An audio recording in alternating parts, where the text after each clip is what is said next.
Hello everyone, कैसे हैं आप सभी। आई होप आप सभी अच्छे होंगे। मैं हूं आपका जे एजुकेटर। आज हम लोग आरआरबी पीओ मेंस और आरआरबी क्लर्क मेंस के लिए, और अगर इसी बीच आपका एसबीआई क्लर्क मेंस भी देखने को मिलता है तो उसके लिए एक बहुत ही इंपॉर्टेंट सेशन डिस्कस करने वाले हैं। आज मैं आप लोगों को 200 मोस्ट इंपॉर्टेंट करंट बैंकिंग का जो स्टैटिक है उसका क्वेश्चंस मैं आप लोगों को करवाने वाला हूँ। ये आप लोगों को हर एग्जाम में कम से कम 4 से 5 नंबर या 6 नंबर के देखने को मिलते हैं, ठीक है। तो आज हम लोग इन्हें डिस्कस करेंगे। आप लोग अगर इस चैनल पर नए हैं तो चैनल को सब्सक्राइब करें, वीडियो को लाइक एंड शेयर करें। इस वीडियो के डिस्क्रिप्शन बॉक्स में दिए गए टेलीग्राम चैनल को ज्वाइन करें। मैं अपना जो भी क्लास लेता हूँ उसका मैं पीडीएफ वहाँ प्रोवाइड करता हूँ, और उसके अलावा भी आप लोगों को प्रैक्टिस के लिए, चाहे वो बैंकिंग के एग्जाम्स के लिए जो पीओ हो या क्लर्क हो, उसके प्री या मेंस के लिए आप लोगों को वहाँ पर प्रैक्टिस कंटेंट मैं प्रोवाइड करता हूँ। एंड इवन मैंने वहाँ पर ऑलरेडी बहुत सारा प्रैक्टिस कंटेंट प्रोवाइड कर रखा है। आप लोग उसे देखें, उसे यूज करें, उससे प्रैक्टिस करें। आप लोगों को कहीं से कुछ भी परचेज करने का जरूरत नहीं पड़ेगा। वहाँ पर आपके लिए enough, more than enough quantity में आप लोगों को कंटेंट और मटेरियल मैंने प्रोवाइड कर दिया है, ठीक है। तो आज हम लोग अपने सेशन को स्टार्ट करते हैं। आप लोग इस वीडियो को लास्ट तक देखें। मैं आप लोगों को इस बात का एश्योरिटी देता हूं कि इस वीडियो को देखने के बाद आपका एग्जाम में जो बैंकिंग का, जो करंट बैंकिंग का स्टैटिक से जुड़ा हुआ जितना भी क्वेश्चन आएगा, आप लोग उसमें से एक भी क्वेश्चन आप लोगों का वो नहीं छूटेगा, ठीक है। तो चलिए हम लोग अपने सेशन को स्टार्ट करते हैं। आज का हमारा पहला सवाल है, What was the targeted loan limit under Emergency Credit Line Guarantee Scheme ECLGS 3.0? Emergency credit line guarantee scheme जो है 3.0 जो है, ठीक है, इसके अंडर में जो टारगेटेड लोन लिमिट है वह कितना है? आंसर है 3 लाख करोड़, 3 लाख करोड़। इसी एलजीएस के अंडर जो टारगेटेड लोन लिमिट है वह कितना है? 3 लाख करोड़, 3 लाख करोड़, ठीक है। अब उसके बाद ये देख लेते हैं कि जो इसी एलजीएस है उसके अंडर में दो नए सेक्टर्स को इंक्लूड कर लिया गया है, ठीक है। ये जो देख रहे हैं इंक्लूड कर लिया गया है टू नए सेक्टर्स को, जिसमें से क्या क्या है? Hospitality and travel and tourism को, ठीक है। और इसका जो टारगेटेड लोन अमाउंट है वो कितना है? 3 लाख करोड़, 3 लाख करोड़, ठीक है। अगला सवाल, your own bank is the tag line of which bank? Your own bank जो टैग लाइन है वो किस बैंक का है? आंसर है इंडियन बैंक, इंडियन बैंक, ठीक है। हम लोग इंडियन बैंक के बारे में देख लेते हैं। इंडियन बैंक कब स्टैब्लिश हुआ था? 1907 में, 1907 में इंडियन बैंक का स्थापना हुआ था, इंडियन बैंक स्टैब्लिश हुआ था। इंडियन बैंक का हेडक्वार्टर कहाँ है? चेन्नई में, जो कि तमिलनाडु में है, ठीक है। और करंट में जो एमडी है और सीईओ है, एमडी मतलब मैनेजिंग डायरेक्टर, और चीफ एग्जीक्यूटिव ऑफिसर जो इंडियन बैंक के हैं वो करंट में कौन है? इनका नाम है शांति लाल जैन, शांति लाल जैन। और टैगलाइन क्या है? Your own bank. अगला सवाल, as of August 2021 SEBI is working on the possibilities of allowing special purpose acquisition companies SPACs। SPACs को क्या बोला जाता है? Special Purpose Acquisition Companies in India। Who is the present chairman of SEBI? देखिए सेबी क्या काम कर रहा है। सेबी अभी कुछ ऐसा काम कर रहा है जिसके बाद ऐसा पॉसिबिलिटी हो जाएगा कि जो स्पेशल पर्पज एक्विजिशन कंपनीज का होता है उसे अलाउ कर दिया जाएगा, उसे अलाउ कर दिया जाएगा, अप्रूव कर दिया जाएगा, ठीक है। तो आपको ये बताना है कि जो प्रेजेंट में सेबी के चेयरमैन है उनका नाम क्या है, वो कौन है? आंसर है अजय त्यागी, अजय त्यागी, ठीक है। और सेबी का फुल फॉर्म क्या होता है? Securities and exchange board of India, securities and exchange board of India, ठीक है। सेबी के बारे में जान लेते हैं। स्टैब्लिशमेंट कब हुआ था सेबी का? 1992 में, 1992 में। हेडक्वार्टर कहाँ है? मुंबई, महाराष्ट्र। और चेयरमैन है अजय त्यागी, ठीक है। अगला सवाल, What is the upper tolerance limit of consumer price index CPI inflation? जो कंज्यूमर प्राइस इंडेक्स है उसका जो अपर टॉलरेंस लिमिट है वह कितना है? आंसर है 6%, 6%, ठीक है। ये आप लोग देख लें। Government of India decided to continue the existing consumer price index CPI inflation target of 4%, 4% with a plus minus 2% tolerance band, upper tolerance limit of 6%। 6% बोलने का मतलब 4% में ये प्लस हो गया है, 2% तो हो गया है 6%, ठीक है। And lower tolerance limit of 2%, तो 4% में माइनस 2% हो गया है, तो लोअर टॉलरेंस लिमिट कितना हो गया है? 2%, ठीक है, 2%, ठीक है। For the next 5 physical years, अगले 5 वर्षों के लिए, अगले 5 फाइनेंशियल ईयर के लिए, फिजिकल ईयर्स के लिए, ठीक है, जो कि कब से कब तक होगा? 2022 से लेके 2026 तक के लिए, ठीक है। अगला सवाल, SEBI allocated a unique number ISIN to identify issues on debt security. What does ISIN stand for? SEBI के द्वारा जो एलोकेट किया गया है एक यूनिक नंबर जिसका नाम है ISIN, ठीक है। ये और ISIN का काम क्या होता है, जो डेब्ट सिक्योरिटी वगैरह होता है उसमें जो भी इश्यूज होता है उसे आइडेंटिफाई करता है, उसे पहचानता है, ठीक है, उसके बारे में जानकारी देता है। तो ISIN का फुल फॉर्म क्या है? What does ISIN stand for? Answer है international securities identification number. International securities identification number, ठीक है। An International Securities Identification Number (ISIN) is a code that uniquely identifies a specific security issue. Security से जुड़ा हुआ जितना भी issue होता है उसे ये पहचानता है, उसे आइडेंटिफाई करता है, ठीक है। It is issued by SEBI for डेब्ट सिक्योरिटीज। डेब्ट सिक्योरिटीज के लिए सेबी के द्वारा इसे इशू किया गया है। और ये कितने डिजिट का होता है? 12 डिजिट का, 12 डिजिट का, ठीक है। अगला सवाल ये देख लें। What does S stand for in ISIN code? ISIN code जो है उसमें एस का मतलब क्या है? एस क्या डिनोट करता है? S for securities. एस का एस जो है वह सिक्योरिटीज के लिए डिनोट होता है। अब ये देख लें, जो इंटरनेशनल सिक्योरिटीज आइडेंटिफिकेशन नंबर है वो कितने डिजिट का होता है? 12 डिजिट का, और ये अल्फान्यूमेरिक कोड होता है। अगला सवाल, identify the type of ATM that is set up to serve the special purpose of women banking. Women banking के लिए, स्पेशली जो वुमेन के लिए, वुमेन बैंकिंग के लिए ATM सेटअप किया गया है, ठीक है, वह कौन सा ATM है? तो आंसर है pink level ATM। Pink level ATM specially women के लिए ATM सेटअप किया गया है, ठीक है। ये आप लोग देख लें। इसका जो सोल पर्पज है, जो सबसे इंपॉर्टेंट इसका काम क्या है, वो है mitigate the problem of women standing in long queues of ATM। जो ATM के लाइन में जो लंबा कतार रहता है उसमें अगर वुमेन वगैरह स्टैंड करती हैं, लाइन में लगी रहती हैं, तो इस समस्या को खत्म करना, इस प्रॉब्लम को मिटिगेट करना, मतलब कि इस समस्या को खत्म करना, इस प्रॉब्लम को खत्म करने के लिए इसका जो मेन है ये ATM को सेटअप किया गया है, पिंक लेवल ATM को। और उसके बाद यहाँ पर जो गार्ड रहेंगे वो ये मॉनिटर करेंगे कि यहाँ पर इस ATM से सिर्फ और सिर्फ वुमेन ही एक्सेस कर पाए, इस ATM को सिर्फ और सिर्फ वुमेन ही मतलब फाइनेंशियल ट्रांजैक्शंस वगैरह वगैरह के लिए इस्तेमाल कर पाए, ठीक है। अगला सवाल, through which of the monetary policy instrument RBI lends overnight loans to scheduled banks against government securities? Monetary policy instrument के द्वारा आरबीआई जो रातों रात ओवरनाइट जो लोन प्रोवाइड करता है शेड्यूल्ड बैंक्स को अगेंस्ट गवर्नमेंट सिक्योरिटीज, तो मॉनेटरी पॉलिसी के इंस्ट्रूमेंट के किस इंस्ट्रूमेंट के थ्रू ये होता है? आंसर है MSF के द्वारा, मार्जिनल स्टैंडिंग फैसिलिटी रेट के द्वारा। ये जो है आरबीआई क्या करता है? लेंड कर देता है, लोन देता है शेड्यूल्ड बैंक्स को, ठीक है, रातों रात, ये ओवरनाइट होता है।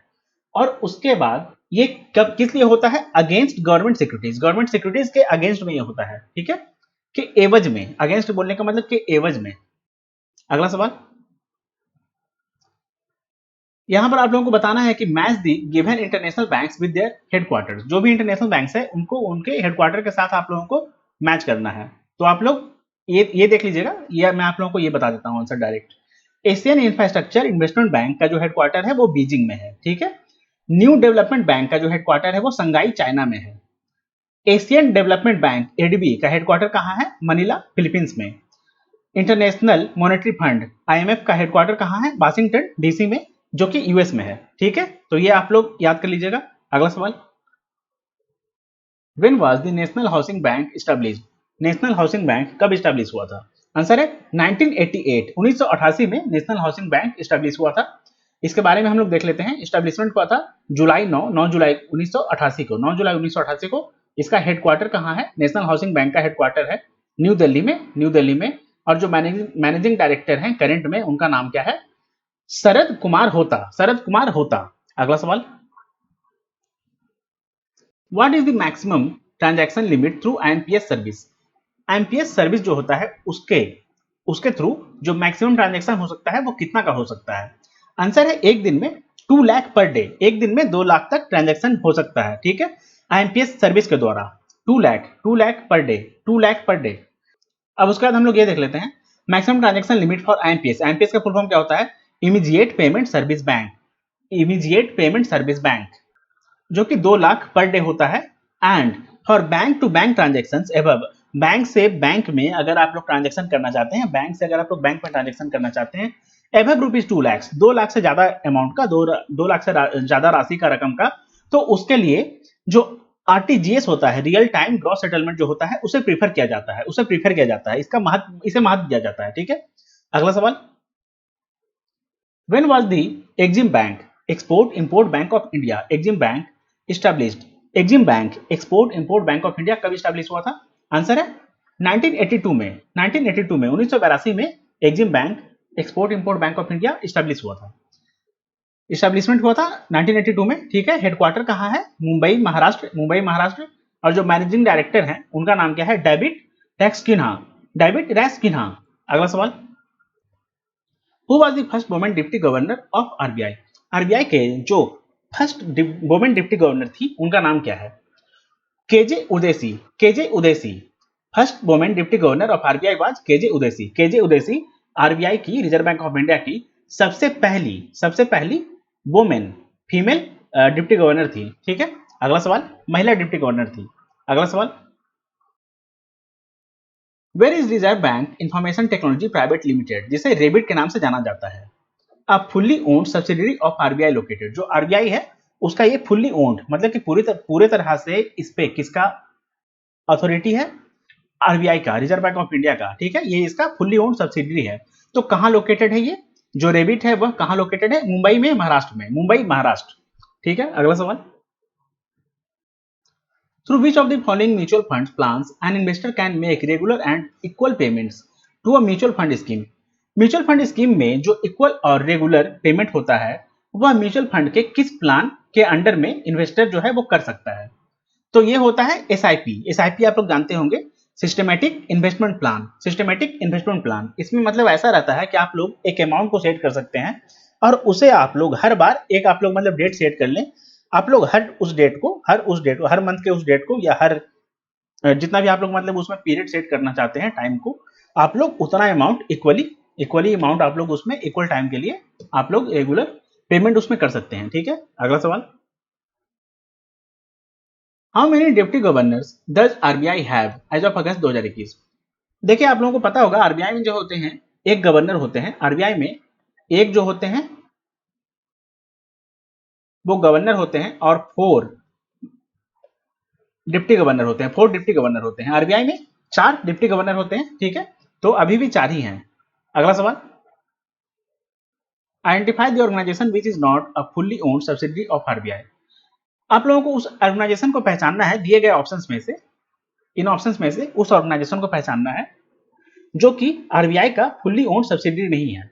तो आंसर है national securities depository limited, national securities depository limited जो है वो आरबीआई का फुल्ली ओन्ड सब्सिडरी नहीं है। उसके अलावा जो डीआईसीजीसी है वो क्या है? फुल्ली ओन्ड सब्सिडरी है आरबीआई का। भारतीय रिजर्व बैंक नोट मुद्रण प्राइवेट लिमिटेड जो है वो क्या है? वो भी आरबीआई का सब्सिडरी है।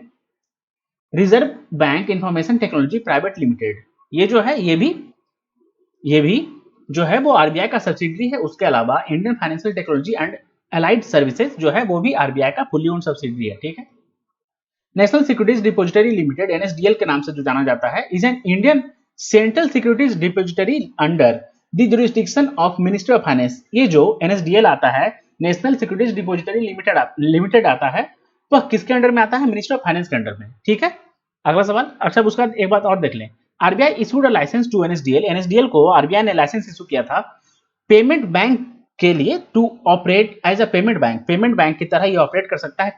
कब दिया था? 2018 में। ठीक है, उसके बाद other four organisations are fully owned subsidiaries, ये जो मैंने आप लोगों को बताया ये एंड ये जो है ये आरबीआई के द्वारा फुल्ली ओन्ड सब्सिडरी है। अगला सवाल, who is the present MD and CEO of SBI life insurance? SBI life insurance के प्रेजेंट में, वर्तमान में जो एमडी और सीईओ हैं उनका नाम क्या है? Mahesh Kumar Sharma, Mahesh Kumar Sharma. SBI life Insurance का एस्टैब्लिशमेंट कब हुआ था? 2000 में, 2000 में। हेडक्वार्टर मुंबई महाराष्ट्र में है और एमडी सीईओ है महेश कुमार शर्मा और इसका टैगलाइन है with us you are sure, with us you are sure. अगला सवाल,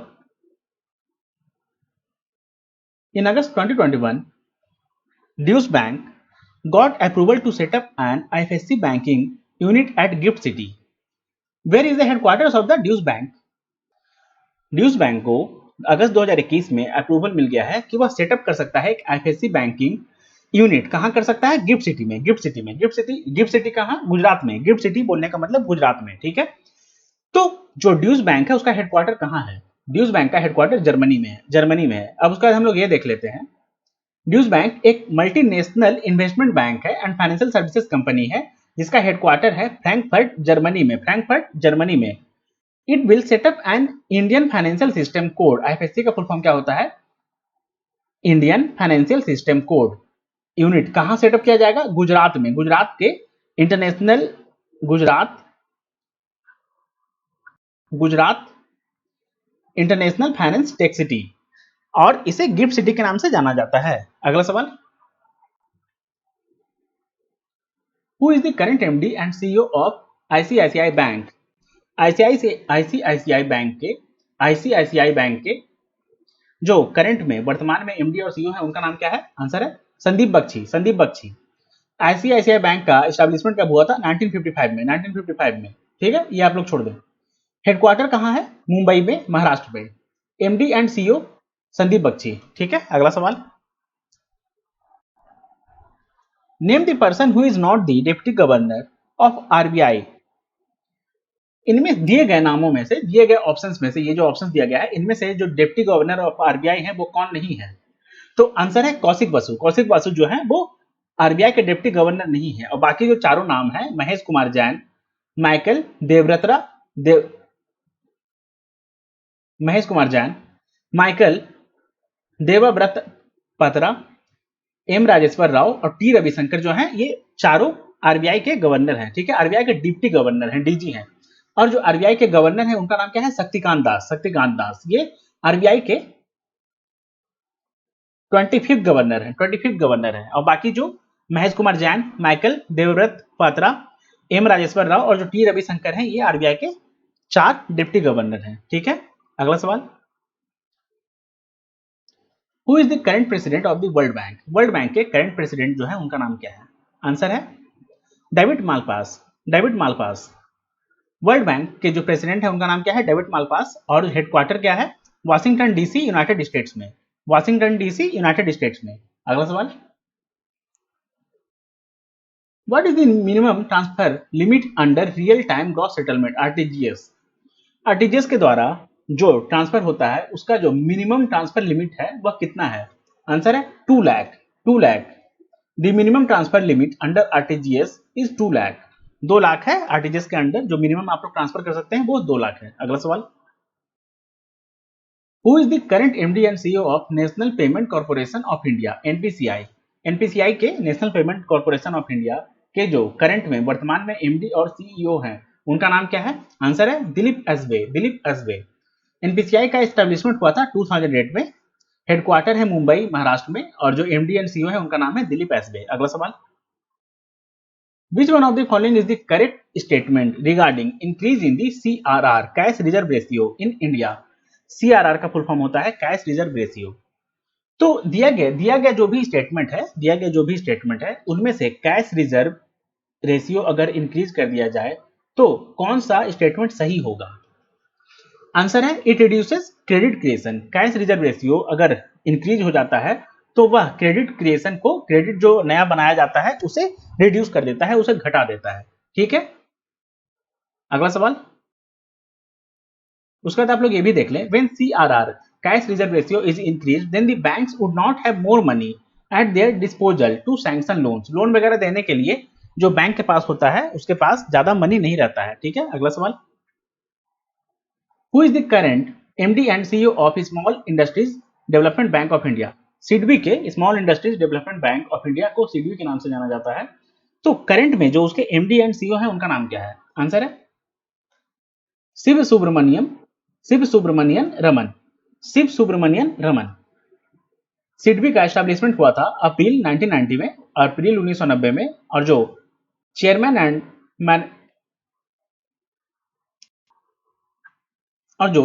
एंड मैनेजिंग डायरेक्टर है उनका नाम है शिव सुब्रमण्यन रमन। हेडक्वार्टर है लखनऊ, उत्तर प्रदेश में। सिडबी का हेडक्वार्टर कहां है? लखनऊ, उत्तर प्रदेश में। ठीक है, अगला सवाल, who is the current chairman of NABARD? NABARD के जो करंट में चेयरमैन है, वर्तमान में चेयरमैन है, उनका नाम क्या है? आंसर है जीआर चिंताला। जीआर चिंताला। नबार्ड का एस्टैब्लिशमेंट हुआ था 12 जुलाई 1982 को। 12 जुलाई 1982 को। नबार्ड का हेडक्वार्टर है मुंबई महाराष्ट्र में और जो चेयरमैन है उनका नाम है जीआर चिंताला। नबार्ड का फुल फॉर्म होता है national bank for agriculture and rural development. Agriculture और रूरल डेवलपमेंट के लिए ये बैंक है जिसका नाम क्या है? नबार्ड। ठीक है, अगला सवाल।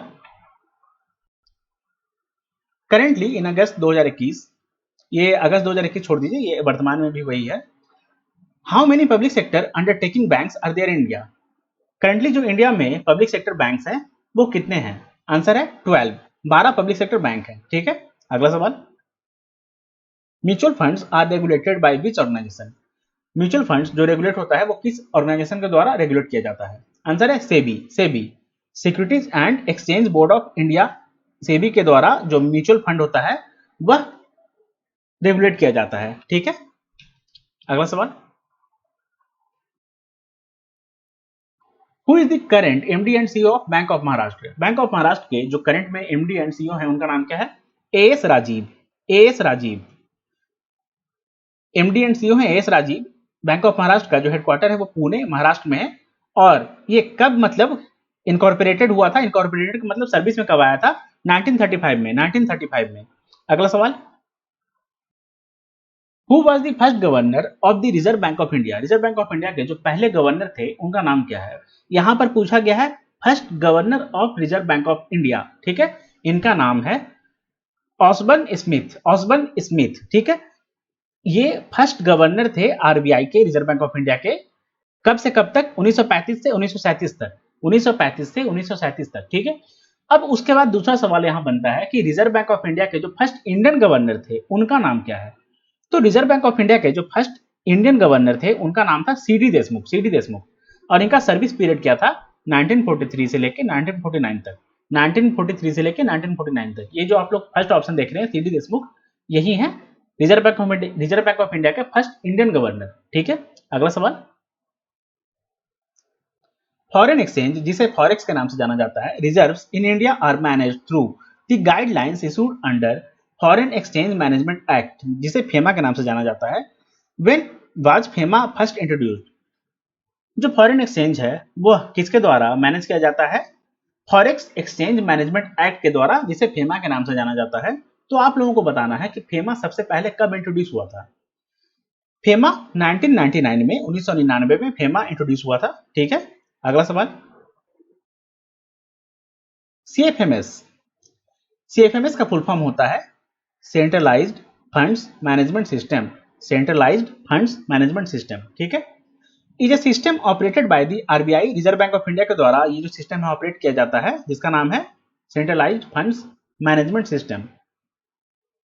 To enable operations on current accounts maintained at various offices. What does F denote in the acronym CFMS? जो सीएफएमएस है, जो कि एक सिस्टम ऑपरेट किया जाता है आरबीआई के द्वारा, जो क्या करता है, जो करंट अकाउंट्स होते हैं उसे मेंटेन करने के लिए वेरियस ऑफिसेस में इसे ऑपरेट किया जाता है। ठीक है, तो जो सीएफएमएस है उसमें एफ का मतलब क्या है? एफ क्या डिनोट करता है? एफ का मतलब होता है फंड्स। यहां पर आप लोग फुल फॉर्म देख सकते हैं, सेंट्रलाइज्ड फंड्स मैनेजमेंट सिस्टम। ठीक है, अगला सवाल। Match the given banks with the taglines. यहां पर आप लोगों को बताना है कि कौन सा बैंक का क्या टैगलाइन है। ठीक है, तो आप लोग इसे मतलब आप लोग देख सकते हैं, बट मैं आप लोगों को यहां से आंसर डायरेक्ट बता देता हूं। इंडियन ओवरसीज बैंक का जो टैगलाइन है वो है good people to grow with. Good people to grow with. UCO bank का जो टैगलाइन है वह है honours your trust. Honours your trust. Axis bank का टैगलाइन है बढ़ती का नाम जिंदगी। नैनीताल बैंक का टैगलाइन है banking with personal touch. Banking with personal touch. ठीक है, अगला सवाल। How many digits are there in the mobile money identifier? जो एमएमआईडी होता है, मोबाइल मनी आइडेंटिफायर होता है, उसमें कितने डिजिट्स होते हैं? ठीक है, 7 डिजिट्स। मोबाइल मनी आइडेंटिफायर में टोटल 7 डिजिट्स होते हैं, जिसे शॉर्ट में एमएमआईडी के नाम से जाना जाता है। ये आप लोग देख लें, मोबाइल मनी आइडेंटिफायर में 7 डिजिट होते हैं, ये यूनिक नंबर होते हैं। ठीक है, typically a combination of your mobile number, इसमें आपका मोबाइल नंबर होता है और आपका बैंक नंबर का, बैंक अकाउंट नंबर जो होता है, बैंक का जो खाता संख्या हो गया, खाता नंबर हो गया उसका, और आपका जो मोबाइल नंबर है उसका एक कॉम्बिनेशन होता है। ठीक है, it is a code that allows for inter bank transfer, inter bank transfer करने के लिए इस कोड का इस्तेमाल किया जाता है। ठीक है, अगला सवाल, which bank functions under the tagline हम है ना ख्याल आपका। जो टैगलाइन है हम है ना ख्याल, जो टैगलाइन है हम है ना ख्याल आपका, ये किस बैंक का टैगलाइन है। ठीक है, आईसीआईसीआई बैंक, आईसीआईसीआई बैंक का टैगलाइन क्या है, हम है ना ख्याल आपका। आईसीआईसीआई बैंक का एस्टैब्लिशमेंट कब हुआ था, 1955 में, और इस सर्विस में इनकॉर्पोरेटेड बोलने का मतलब है कि कॉर्पोरेशंस के लिए, और ये इनकॉर्पोरेटेड कब हुआ था, 1994 में।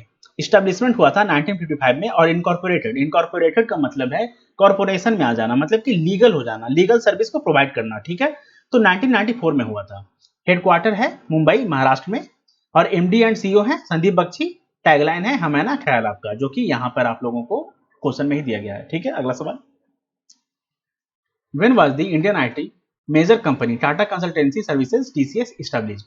जो टीसीएस है, जो कि इंडिया का सबसे बड़ा आईटी का जो इंडियन आईटी बोलने का मतलब इंफॉर्मेशन टेक्नोलॉजी का जो मेजर कंपनी है टाटा कंसल्टेंसी सर्विसेज, इसका इस्टेब्लिशमेंट कब हुआ था, कब इस्टेब्लिश हुआ था। आंसर है 1968 में, 1968 में। ठीक है, 1968 में इस्टेब्लिशमेंट हुआ था, और हेडक्वार्टर कहाँ है, मुंबई महाराष्ट्र में। ठीक है, अगला सवाल, Where is the headquarters of United India Insurance Company located? United India Insurance Company located. United India Insurance Company का जो हेडक्वार्टर है वो कहाँ लोकेटेड है, कहाँ है, आंसर है चेन्नई तमिलनाडु में, चेन्नई तमिलनाडु में। ये आप लोग देख लें, NITI Aayog had recommended the central government for the privatisation of the public sector insurance company United India insurance company. United India insurance company जो है, इसे प्राइवेट करने के लिए, प्राइवेटाइजेशन, इसका प्राइवेटाइजेशन करने के लिए नीति आयोग ने रिकमेंडेशन दिया है सेंट्रल गवर्नमेंट को। ठीक है, अब उसके बाद United India Insurance is headquarter at Chennai Tamil Nadu, इसका जो हेडक्वार्टर है वो कहाँ है, चेन्नई तमिलनाडु में। ठीक है, अगला सवाल, ये जो पब्लिक सेक्टर अंडरटेकिंग्स बैंक्स हैं, इनका टैगलाइंस के साथ आप लोगों को मैच करना है, तो हम लोग डायरेक्ट आंसर देख लेते हैं। कैनरा बैंक का जो टैगलाइन है वो है together we can. Indian overseas bank का जो टैगलाइन है good people to grow with. Corporation bank का जो टैगलाइन है prosperity for all. State Bank of India का जो टैगलाइन है प्योर बैंकिंग नथिंग एल्स। ठीक है, आप लोग ये याद कर लीजिएगा। अगला सवाल, who is the current chief economic adviser of India. India के जो करंट में, वर्तमान में चीफ इकोनॉमिक एडवाइजर हैं, उनका नाम क्या है, आंसर है कृष्णमूर्ति सुब्रमण्यन, कृष्णमूर्ति सुब्रमण्यन। अगला सवाल, ये जो स्मॉल फाइनेंस बैंक्स है, इनको इनके रिस्पेक्टिव हेडक्वार्टर्स के साथ मैच करना है, मतलब कि जो स्मॉल फाइनेंस बैंक्स गिवन है उनका हेडक्वार्टर कहाँ है आप लोग को बताना है, तो हम लोग डायरेक्ट आंसर देखते हैं। ईएसएफ स्मॉल फाइनेंस बैंक, इसका हेडक्वार्टर है थ्रिसूर केरला में, थ्रिसूर केरला में। एयू स्मॉल फाइनेंस बैंक जो है उसका हेडक्वार्टर है जयपुर राजस्थान में। इक्विटस स्मॉल फाइनेंस बैंक का जो हेडक्वार्टर है वो है चेन्नई तमिलनाडु में। उज्जीवन स्मॉल फाइनेंस बैंक का जो हेडक्वार्टर है वो है बेंगलोर कर्नाटक में, बेंगलोर कर्नाटक में। ठीक है, अगला सवाल, who is the 25th governor of reserve bank of India. जो रिजर्व बैंक ऑफ इंडिया है उसके जो 25वें गवर्नर है उनका नाम क्या है, शक्तिकांत दास, शक्तिकांत दास, शक्तिकांत दास। ठीक है, अगला सवाल, और ये कब से रिजर्व बैंक ऑफ इंडिया के जो गवर्नर के रूप में अपॉइंट हुए थे, कब से हुए थे, दिसंबर 12 दिसंबर 2018 से, 12 दिसंबर 2018 से। ठीक है, अगला सवाल, As per the electoral bond scheme, an Indian company can donate up to dash of its average 3-year net profit as political donation. Erectile bond scheme जो है उसके अनुसार, उसके अकॉर्डिंग, कोई भी इंडियन कंपनी जो कितना डोनेट कर सकता है पॉलिटिकल डोनेशन के लिए, कितना डोनेट कर सकता है अपने एवरेज 3 साल का जो उसका नेट प्रॉफिट हुआ है उसके एवरेज में, तो आंसर है 7.5%, 7.5% अपने 3 साल के जो नेट प्रॉफिट है उसका एवरेज ये डोनेट कर सकता है। ठीक है, पॉलिटिकल डोनेशन दे सकता है। ठीक है, अगला सवाल, किस स्कीम के अंडर, इलेक्ट्रल बॉन्ड स्कीम के अंडर। कौन दे सकता है, इंडियन कंपनी, इंडियन कंपनी। ठीक है, अगला सवाल, where is the headquarters of small industries development bank of India SIDBI located. SIDBI का हेडक्वार्टर कहाँ है, लखनऊ उत्तर प्रदेश में। इसके जो चेयरमैन एंड एमडी है उनका नाम है शिव सुब्रमण्यन रमन। कब स्टैब्लिश हुआ था, 2 अप्रैल 1990 को। हेडक्वार्टर है लखनऊ उत्तर प्रदेश में। ठीक है, अगला सवाल,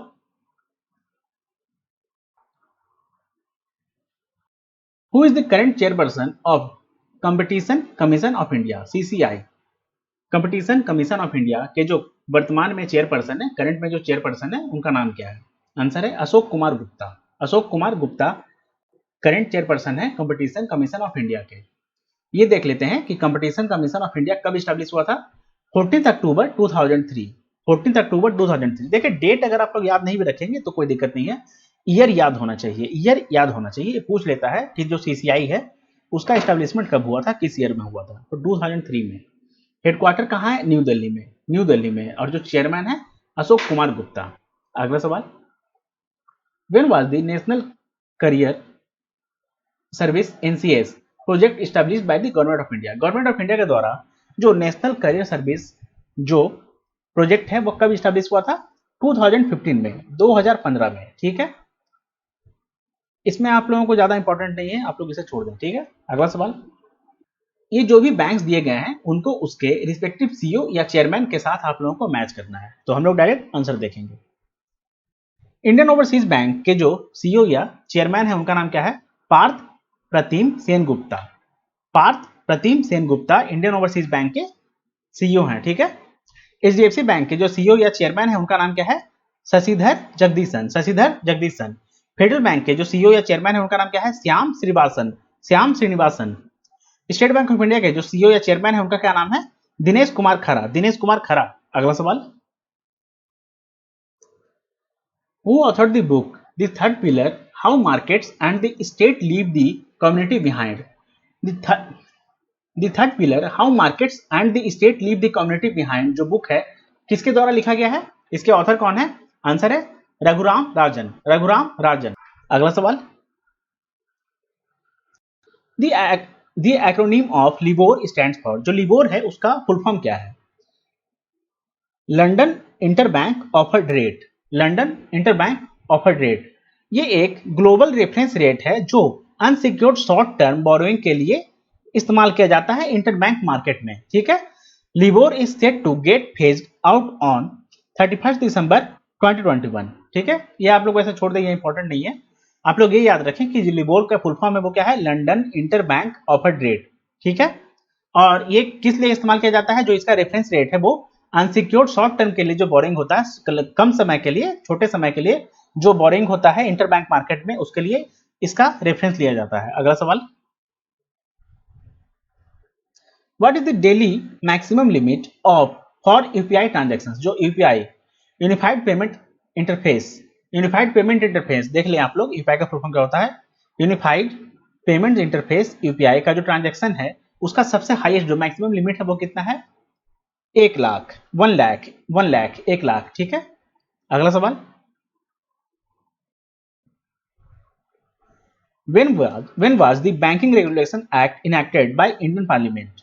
इंडियन पार्लियामेंट के द्वारा जो बैंकिंग रेगुलेशन एक्ट जो है वो इनैक्ट कब हुआ था, कब पारित हुआ था, आंसर है 1949 में। 1949 में। आप लोग बीआरए 1949 के बारे में सुने होंगे, जिसे बैंकिंग रेगुलेशन एक्ट 1949 के नाम से जाना जाता है।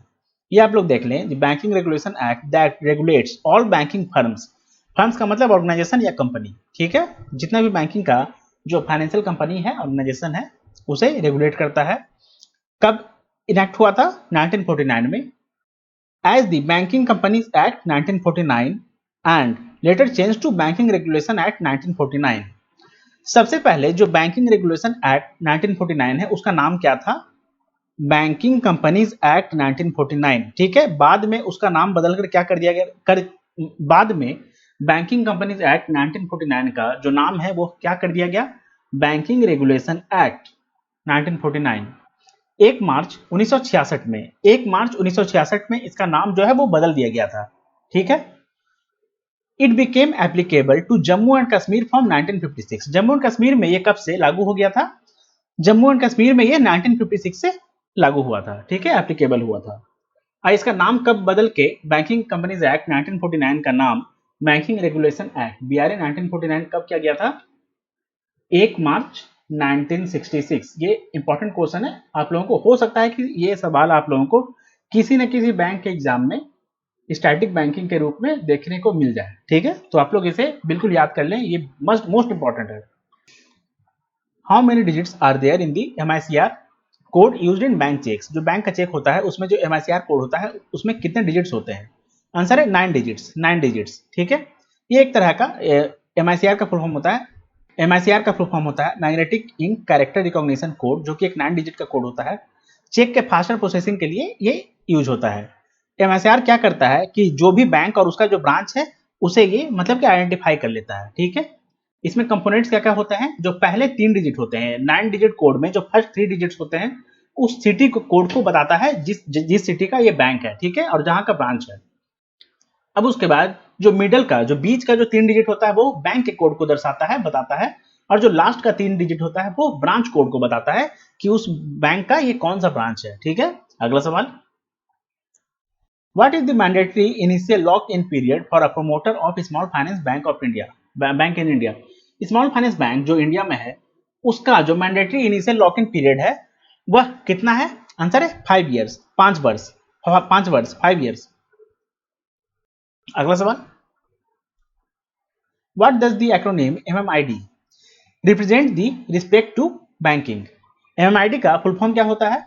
आंसर है मोबाइल मनी आइडेंटिफायर। ये एक 7 डिजिट का नंबर होता है, ठीक है। अगला सवाल, pick up the ATM type that is wrongly matched with its usage.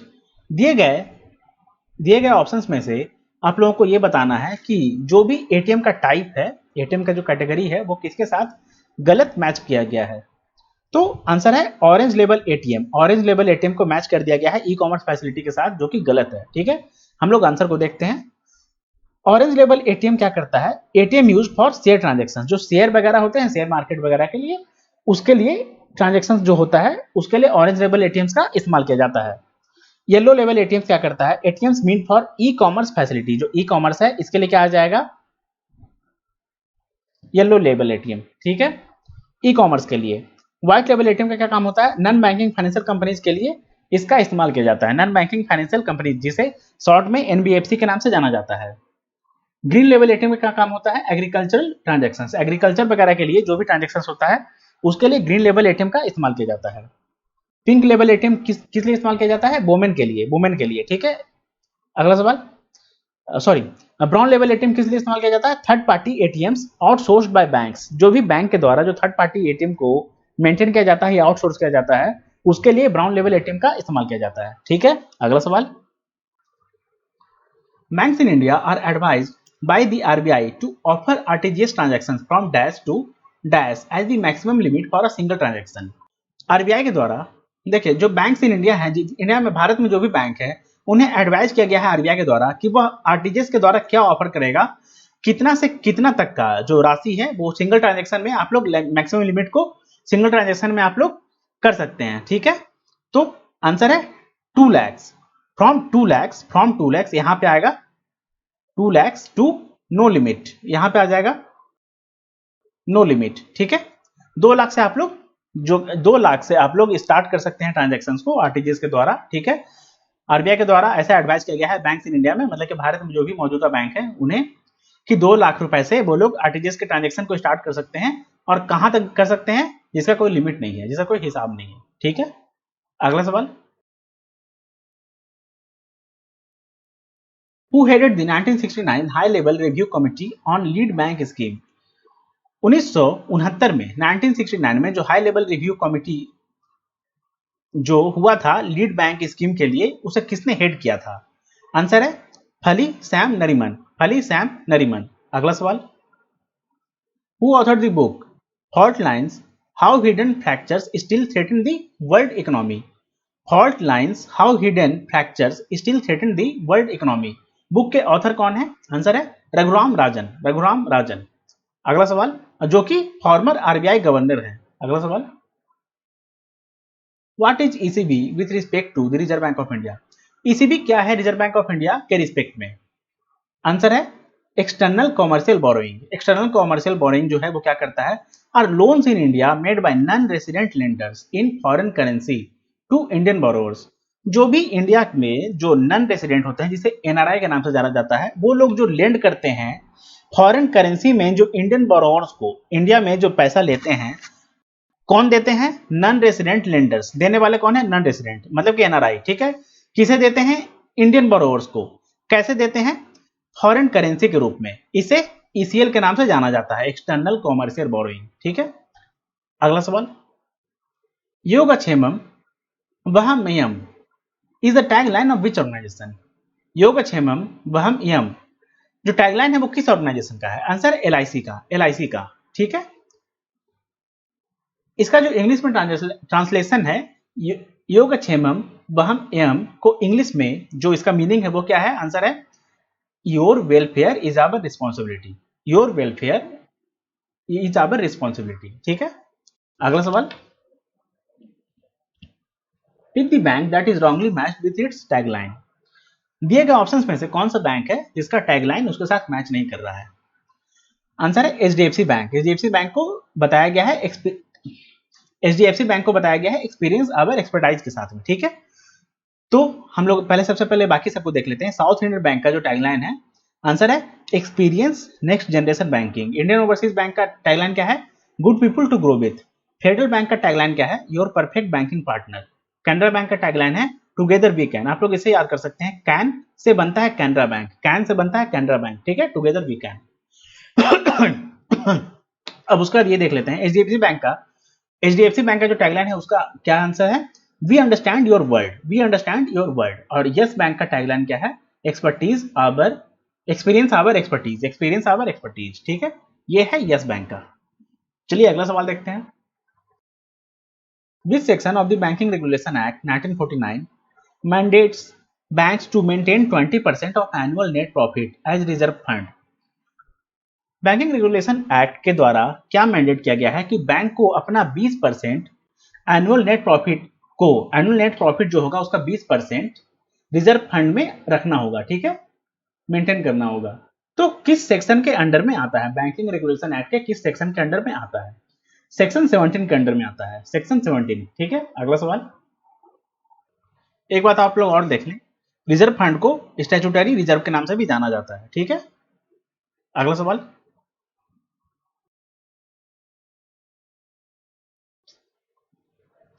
Which of the following international organization is wrongly matched with its head office holder?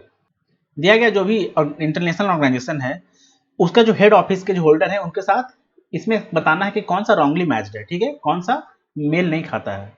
तो आप लोग सबसे पहले ये देख लें नासा का। चलिए आप लोग इस क्वेश्चन को छोड़ें, मैं आप लोग को ये बताता हूँ।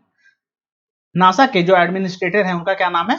Bill Nelson. ठीक है, वर्ल्ड ट्रेड ऑर्गेनाइजेशन के जो डायरेक्टर जनरल हैं, डीजी हैं, उनका क्या नाम है? Ngozi Okonjo Iweala, Ngozi Okonjo Iweala. ठीक है, इंटरनेशनल मॉनेटरी फंड के जो एमडी हैं उनका क्या नाम है? Kristalina Georgieva, Kristalina Georgieva. World bank के जो प्रेसिडेंट हैं उनका क्या नाम है? David Malpass. और डब्ल्यूएचओ के जो वर्ल्ड हेल्थ ऑर्गेनाइजेशन के जो डीजी हैं, डायरेक्टर जनरल हैं, उनका क्या नाम है? Tedros Adhanom, Tedros Adhanom.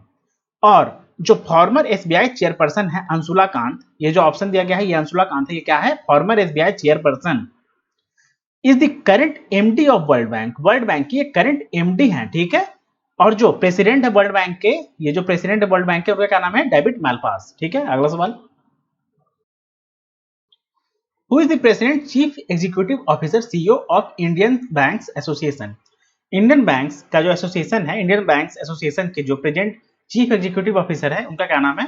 Answer है सुनील मेहता, सुनील मेहता। ठीक है, और ये जो राज किरण राय जी हैं ये क्या है? चेयरपर्सन, चेयरपर्सन है इंडियन बैंक्स एसोसिएशन के। ठीक है, सीईओ कौन है? सुनील मेहता। अगला सवाल, what is the minimum net owned fund required for a micro finance institution MFI registered under RBI as a non banking financial company? आप लोग बस ये देख लें कि नॉन बैंकिंग फाइनेंशियल कंपनी के लिए जो आरबीआई के द्वारा ऐसा बताया गया है कि मिनिमम नेट फंड जो है वो कितना होना चाहिए। ठीक है, माइक्रो माइक्रो फाइनेंस इंस्टीट्यूशन के लिए। ठीक है, तो 5 करोड़, 5 करोड़ मतलब मिनिमम राशि, मिनिमम अमाउंट जो है वो कितना होना चाहिए? मिनिमम नेट फंड जो है वो कितना होना चाहिए? 5 करोड़। ठीक है, अब उसके बाद आप लोग ये देख ले, देखिए 5 करोड़ जो होना चाहिए वो मिनिमम नेट ओन्ड फंड्स, जिसे एनओएफ के नाम से जाना जाता है, नेट ओन्ड फंड्स को। Whereas 2 crore, 2 crore are required as minimum NOF for NBFCs registered in the north eastern region of India.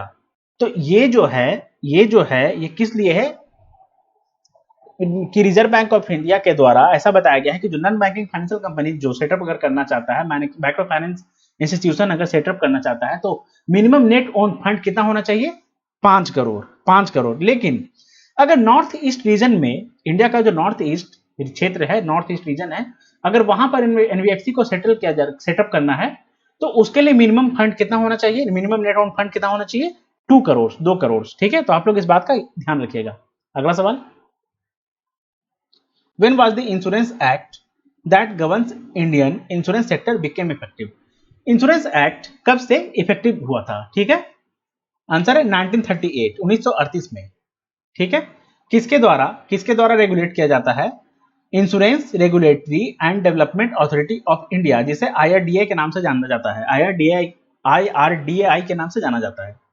ठीक है, अगला सवाल, what is the tag line of HDFC bank? HDFC bank का टैग लाइन क्या है? Answer है we understand your world. अगला सवाल, which of the following is the tag line of state Bank of India? जो एसबीआई है, state Bank of India है, इसका कौन सा टैग लाइन है? तो इसका टैग लाइन सभी है, all of the above. The nation banks on us, pure banking nothing else, a bank of the common man, the banker to every Indian.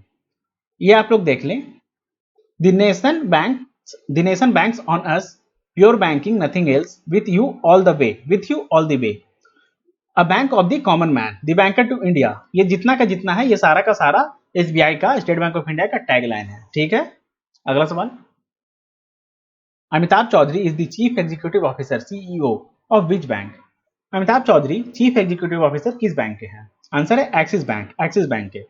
Axis bank का एस्टेब्लिशमेंट हुआ था 1993 में, headquarter है मुंबई महाराष्ट्र में, और जो एमडी एंड सीईओ है उनका नाम है अमिताभ चौधरी। टैगलाइन क्या है? बढ़ती जिंदगी, बढ़ती जिंदगी। ठीक है, अगला सवाल, as per the banking regulation act 1949, all banks in India shall maintain a reserve fund statutory reserve equivalent to dash of their annual net profit. ये मैंने आप लोगों को क्वेश्चन पहले करवा दिया है, आप लोगों को इसका आंसर पता होगा कि 20% जो है उसका जो एनुअल नेट प्रॉफिट होगा उसका 20% रिजर्व फंड में इसे रखना होगा, मेंटेन करना होगा। ठीक है, अगला सवाल, और रिजर्व फंड को स्टैट्यूटरी रिजर्व के नाम से भी जाना जाता है। ठीक है, अगला सवाल, inflation that evolves from the past events and continues to affect the current economic conditions are known as. देखिए, जो इन्फ्लेशन होता है वो जो पास्ट इवेंट्स से अगर करंट में भी अगर प्रभाव डालता है, प्रभावित होता है, तो उसे क्या कहा जाता है? उस कंडीशन को क्या कहा जाता है? करंट इकोनॉमिक कंडीशंस में जो कंटिन्यू करता है इफेक्ट को, और जो पास्ट इवेंट से लिया गया है इवॉल्व करते हुए इन्फ्लेशन का, उसे क्या कहा जाता है? इसे कहा जाता है बिल्ट इन इन्फ्लेशन। ठीक है, अगला सवाल, उसके अलावा एक बात आप लोग और देख लें, बिल्ट इन इन्फ्लेशन को एक और टर्म से जाना जाता है, इसे हैंगओवर इन्फ्लेशन भी कहा जाता है। बिल्ट इन इन्फ्लेशन को हैंगओवर इन्फ्लेशन के नाम से भी जाना जाता है। ठीक है, अगला सवाल, when was the Indian banks association established? Indian bank association जो है वो कब एस्टैब्लिश हुआ था? आंसर है 1946 में, 1946 में, 1946 में एस्टैब्लिशमेंट हुआ था। इसका हेडक्वार्टर है मुंबई में, महाराष्ट्र में, और इसके जो चीफ एग्जीक्यूटिव ऑफिसर है इनका नाम है सुनील मेहता। ठीक है, अगला सवाल, who is the present chief financial officer, CFO and managing director of the world bank? जो चीफ फाइनेंशियल ऑफिसर और जो एमडी हैं वर्ल्ड बैंक के प्रेजेंट में, उनका नाम क्या है? अंशुला कांत। ठीक है, जो कि फॉर्मर एसबीआई चेयरपर्सन है। अगला सवाल, who is the present controller general of accounts, CGA, to the government of India? वर्तमान में, करंट में जो कंट्रोलर जनरल ऑफ अकाउंट्स हैं गवर्नमेंट ऑफ इंडिया के लिए, उनका नाम क्या है? आंसर है दीपक दास। ठीक है, ये सारा का सारा मैं आप लोगों को जो भी, जितना भी सवाल है जिसमें मैं आप लोगों को जो भी नाम बता रहा हूं, जिनका भी मैं अपॉइंटमेंट वगैरह जो भी होल्डर्स हैं, ठीक है, ऑफिस होल्डर्स, डिजिग्नेशन होल्डर्स, ये सारा का सारा मैंने लेटेस्ट लिया है, मैंने सारा का सारा अपडेटेड डेटा ही यहाँ पर लिया है। ठीक है, तो आप लोगों को बिल्कुल परेशान होने की जरूरत नहीं है। आप लोग बस, मैं आप लोगों को जो भी क्वेश्चन करवा रहा हूँ, आप लोग अगर उसे रट जाएंगे, बिल्कुल याद कर लेंगे, तो मैं आप लोगों को इस बात की गारंटी लेता हूँ कि एग्जाम में अगर ये सब सवाल आ गया तो आपका एक भी क्वेश्चन नहीं छूटेगा। ठीक है, चलिए आगे बढ़ते हैं। What does the acronym OTT stand for with respect to media services, जो मीडिया सर्विसेज है उसके द्वारा जो ओटीटी बनाया गया है उसका फुल फॉर्म क्या है? आंसर है over the top, over the top, ठीक है। ये है एक media service offer directly to viewers, viewers को डायरेक्टली मतलब इसके द्वारा सर्विस दिया जाता है थ्रू द इंटरनेट, इंटरनेट के माध्यम से, इंटरनेट के द्वारा, ठीक है। Without the use of traditional cable और सैटेलाइट पे टीवी सर्विस, जो केबल वगैरह होता है उसका इसमें कोई काम नहीं है, ठीक है। इंटरनेट के द्वारा इसे ऑपरेट किया जाता है। अगला सवाल, what does the acronym IMPS stand for? IMPS का फुल फॉर्म क्या है? Immediate payment service, immediate payment service, ठीक है। ये एक तरह का instant payment inter bank electronic funds transfer system है, सर्विस है इंडिया में, ठीक है। इसके द्वारा आप लोग इलेक्ट्रॉनिक फंड्स मतलब कि डिजिटल फॉर्म में आप लोग ट्रांजेक्शन को कर सकते हैं, ठीक है। इसका जो मिनिमम ट्रांजेक्शन लिमिट है 2 लाख पर डे है, 2 लाख पर डे है, ठीक है। For bank to bank transaction above 2 lakh rupees, real time gross settlement RTGS preferred. देखिए 2 लाख से अगर अधिक आप लोगों को बैंक से बैंक में ट्रांजेक्शन करना चाहिए तो उसके लिए प्रीफर किया जाता है आरटीजीएस को, रियल टाइम ग्रॉस सेटलमेंट को। एक दिन में 2 लाख पर डे, एक दिन में 2 लाख पर डे, ठीक है। और जो आरटीजीएस का एक दिन का कितना है? एक दिन का 2 लाख है आरटीजीएस का, और जो लिमिट है वो कितना है? नो लिमिट, नो लिमिट, ठीक है। और आईएमपीएस का कितना है? एक दिन में 2 लाख पर डे ये ट्रांजेक्शन कर सकता है, मैक्सिमम लिमिट है इसका, ठीक है। तो आप लोग कंफ्यूज नहीं होना है आप लोगों को, ठीक है। अगला सवाल, where is the international financial services centre centres authority IFSCA located? IFSCA का हेडक्वार्टर जो है वह कहाँ है? आंसर है गांधीनगर गुजरात में, गांधीनगर गुजरात में, ठीक है। जो international financial services centres authority IFSCA है वो गिफ्ट सिटी गांधीनगर गुजरात में है। गुजरात को गिफ्ट सिटी के नाम से जाना जाता है, ठीक है। अगला सवाल, IFSC code is a dash digit alphanumeric code where the dash digit is kept 0 for future use। IFSC code जो है वो कितने डिजिट का अल्फा न्यूमेरिक कोड है जिसमें कि कौन सा डिजिट को 0 रखा जाता है फ्यूचर के यूज के लिए? आंसर है आईएफएससी का 11 डिजिट का होता है, यहां पर 11 आ जाएगा, ये हो जाएगा फिफ्थ। जो फिफ्थ डिजिट होता है मतलब कि 1 2 3 4 5 6 7 8 9 10 11, 1 2 3 4, ये जो पांचवा डिजिट है इसे 0 रखा जाता है, ठीक है। ताकि अगर मान लीजिए कभी फ्यूचर में कुछ नंबर वगैरह बढ़ाया जाए तो इस 0 को इस्तेमाल कर लिया जाए, ठीक है। यहां पर आप लोग ये भी देख लें, देखिए ये देख लें सबसे पहले, The IFSC and SWIFT codes of Syndicate Bank were changed after its merger with Canara Bank। जो कैनरा बैंक के साथ सिंडिकेट बैंक का मर्जर हो गया है उसके बाद सिंडिकेट बैंक का IFSC और स्विफ्ट कोड जो है वो चेंज हो गया है, ठीक है। अब उसके बाद ये आप लोग एक भी देख ये भी आप लोग देख लें कि जो नया कोड है स्विफ्ट सिंडिकेट बैंक का वो कब से मतलब सर्विस में आ गया है, कब से चालू हो गया है? जुलाई 1 2021 से। ये भी देख लें, RTGS and NEFT make use of IFSC का इस्तेमाल किया जाता है आरटीजीएस और नेफ्ट के द्वारा ट्रांजैक्शंस करने के लिए। IFSC is an 11 digit, IFSC का जो 11 डिजिट का अल्फा न्यूमेरिक कोड होता है, वेयर दी फर्स्ट 4 डिजिट्स, जो पहले 4 डिजिट्स, ये जो 4 डिजिट्स हैं ये क्या आइडेंटिफाई करते हैं? बैंक को, कि किस बैंक का है। जो फिफ्थ न्यूमेरिक है वो 0 रहता है, ये जो 0 मैंने आप लोगों को बताया, is reserve for future use, future इस्तेमाल के लिए। And the last 6 digits represent the bank branch. ये जो 1 2 3 4 5 6 ये जो यहां से लेके यहां तक है ये क्या दर्शाता है कि बैंक का ये कौन सा ब्रांच है, ठीक है। अगला सवाल, name the micro blogging platform that was launched as an Indian alternative for Twitter. Twitter के अल्टरनेटिव में जो इंडिया के द्वारा इंडियन अल्टरनेटिव जो है ट्विटर का, तो उस माइक्रो ब्लॉगिंग प्लेटफॉर्म का नाम क्या है? आंसर है कू, कू, ठीक है। ये आप लोग देख लें, after indefinitely banning Twitter in June 2021, Nigerian government has authorized the macro blogging platform Koo, ठीक है। अगला सवाल, when was the first Indian state dash was the first Indian state to implement GST while GST was implemented all over India on dash। GST को implement करने वाला जो सबसे पहला फर्स्ट इंडियन स्टेट था वो कौन था, ठीक है। उसके बाद पूरे भारत में जीएसटी को कब इंप्लीमेंट किया गया था? तो जो जीएसटी को सबसे पहले किस राज्य में इंप्लीमेंट किया गया था? आंसर है असम में। और पूरे भारत में, पूरे इंडिया में जीएसटी कब से लागू हुआ था, कब से इंप्लीमेंट हुआ था? 1 जुलाई 2017 से। जीएसटी जिसे गुड्स एंड सर्विसेज टैक्स के नाम से जाना जाता है, was implemented in India on 1 जुलाई 2017, 1 जुलाई 2017 को। और असम जो था वो फर्स्ट स्टेट था जीएसटी को इम्प्लीमेंट करने वाला। ठीक है, अगला सवाल। Reserve bank of India was established on the recommendation of which commission? किस कमीशन के रिकमेंडेशन पे रिजर्व बैंक ऑफ इंडिया को एस्टैब्लिश किया गया था? आंसर है Hilton young commission, Hilton young commission. अगला सवाल। What is the maximum transaction limit through MPS service? MPS service के द्वारा जो मैक्सिमम ट्रांजैक्शन लिमिट है वो कितना है? 2 lakh per day, 2 lakh per day. ठीक है, और आप लोगों को मैंने बता दिया है कि अगर 2 लाख से अधिक अमाउंट का ट्रांजैक्शन करना होता है तो आरटीजीएस को प्रीफर किया जाता है। ये बहुत ही इंपॉर्टेंट सवाल है, इससे आप लोगों को हर एग्जाम में सवाल 1-2 सवाल बन ही जाता है, इसलिए मैंने यहाँ पर 2-3 तरीके से इस सवाल को ले लिया है। ठीक है, आगे चलते हैं। Dash bullion market is the world's largest trading market for gold. Gold के ट्रेडिंग के लिए जो वर्ल्ड का विश्व का सबसे बड़ा मार्केट है, बुलियन मार्केट है, वो कौन सा है? आंसर है लंदन। लंदन का जो बुलियन मार्केट है वो वर्ल्ड का सबसे बड़ा ट्रेडिंग मार्केट है। ठीक है, गोल्ड के लिए, गोल्ड के लिए। ठीक है, ये आप लोग देख लें। हाँ, Boolean market is the market place for trading gold and silver को यहाँ ट्रेड किया जाता है, इसका व्यापार किया जाता है। लंदन बुलियन मार्केट स्टैब्लिश कब हुआ था? 1987 में। Is the oldest and the world's largest trading place for gold. Gold के लिए, गोल्ड को ट्रेड करने के लिए ये सबसे ओल्डेस्ट, सबसे पुराना और सबसे बड़ा लार्जेस्ट मार्केट है। ठीक है, अगला सवाल, इसका नाम क्या है? London Boolean market. अगला सवाल।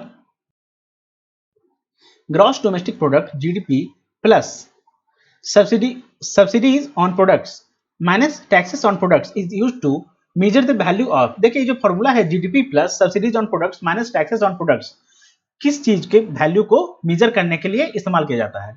आंसर है GVA, gross value added, gross value added. ठीक है, इस फॉर्मूला का इस्तेमाल किया जाता है जीवीए को निकालने के लिए, ग्रॉस वैल्यू एडेड को निकालने के लिए GDP plus subsidies on products, ठीक है, minus taxes on products.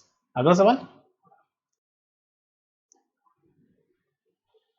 What is the minimum net owned funds NFO required for commencement of business of non-banking financial company micro finance institutions in India? ये आप लोगों को मैंने बता दिया है कितना होता है? 5 करोड़। 5 करोड़ आप लोगों के पास मिनिमम नेट ओन फंड्स होना चाहिए। ठीक है, और जो नॉर्थ ईस्टर्न स्टेट्स हैं उसमें कितना होना चाहिए? 2 करोड़, 2 करोड़। ठीक है, आप लोग याद रखिएगा। अगला सवाल। Which is the first country in the world to implement goods and services tax? जो जीएसटी है वो वर्ल्ड में सबसे पहले कहां इंप्लीमेंट किया गया था? कौन सा सबसे पहला कंट्री था जीएसटी को इंप्लीमेंट करने वाला वर्ल्ड में? आंसर है फ्रांस, फ्रांस। ठीक है, कब इंप्लीमेंट हुआ था? 1954 में।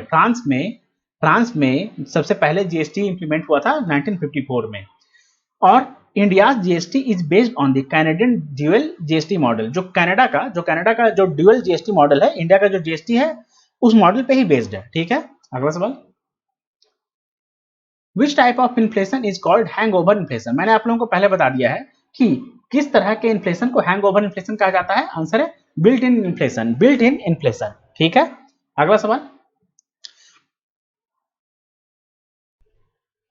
As per RBI data, India with United States dollar USD 605 billion is the dash largest foreign reserve holder of the world.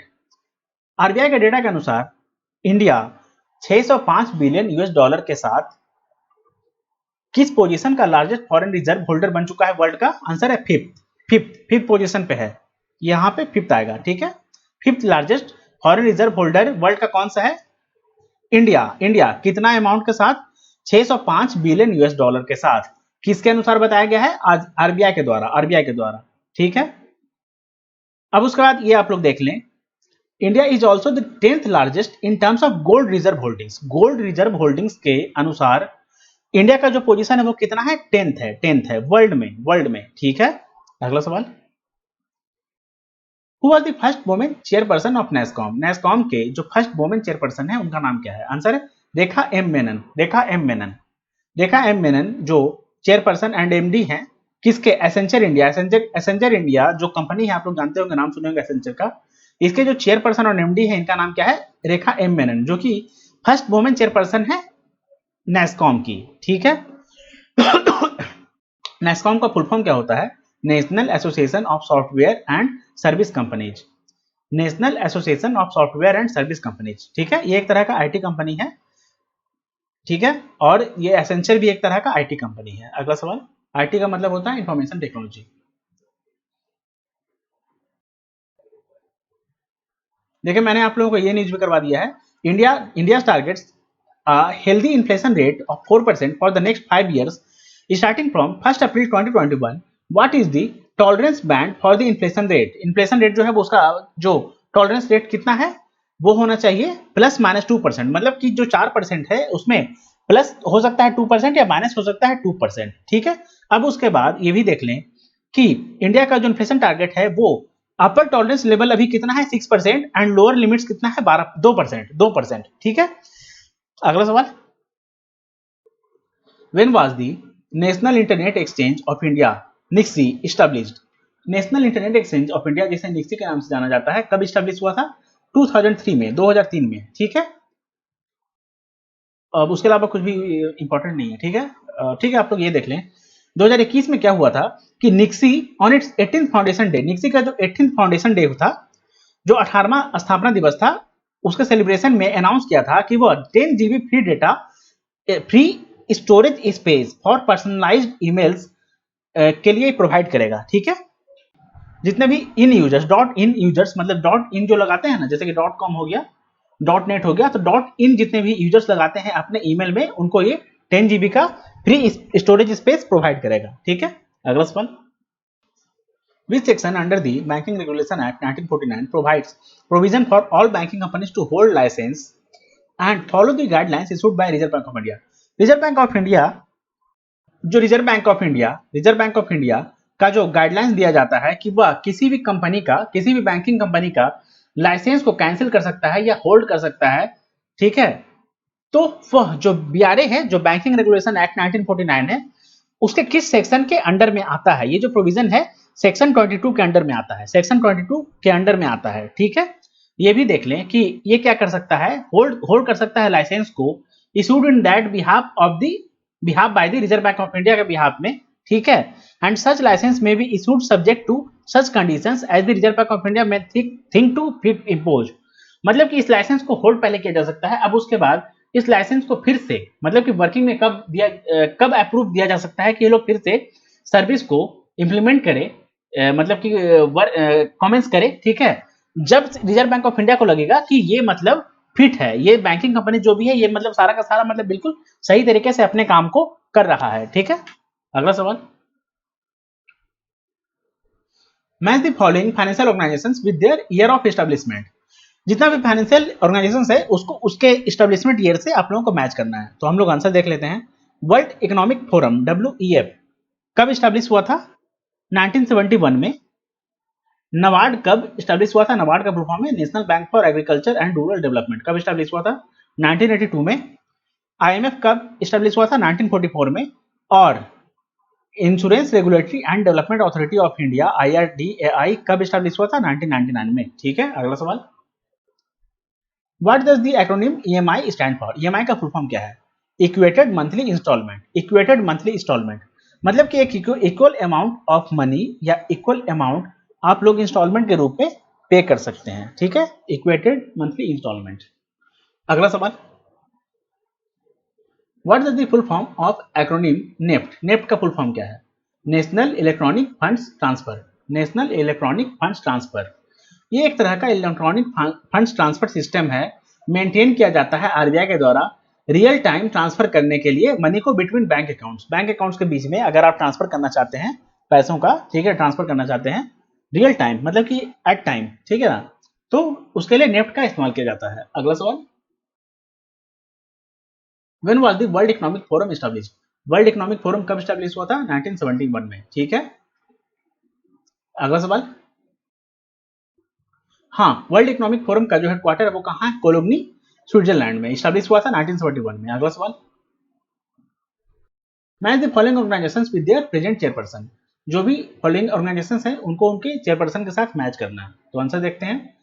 SIDBI के जो चेयरपर्सन है इनका नाम क्या है? शिव सुब्रमण्यन रमन। नैस्कॉम के जो चेयरपर्सन है इनका नाम क्या है? रेखा एम मेनन, जो कि फर्स्ट वोमेन चेयरपर्सन है। ठीक है, और ये चेयरपर्सन और एमडी किसकी हैं? एसेंचर की भी, याद रखिएगा आप लोग। 15th फाइनेंस कमीशन के जो चेयरपर्सन है, इनका कमीशन है, इसका जो चेयरपर्सन है एनके सिंह है। गिफ्ट सिटी के जो चेयरपर्सन है इनका नाम क्या है? सुधीर मनकंद। अगला सवाल, when was international finance corporation IFC establish? International finance corporation IFC कब एस्टैब्लिश हुआ था? 1956 में। 1956 में। IFC is a member of the world bank group. World bank group का ये जो आईएफसी है, इंटरनेशनल फाइनेंस कॉर्पोरेशन, ये वर्ल्ड बैंक ग्रुप का मेंबर है। एस्टैब्लिशमेंट हुआ था 1956 में। जो MD and executive vice president है, इनका नाम क्या है? मुख्तार डिओ। हेडक्वार्टर है वाशिंगटन डीसी, यूएसए में। ठीक है, अगला सवाल, where is the headquarters of Canara HSBC Oriental Bank of Commerce Life insurance?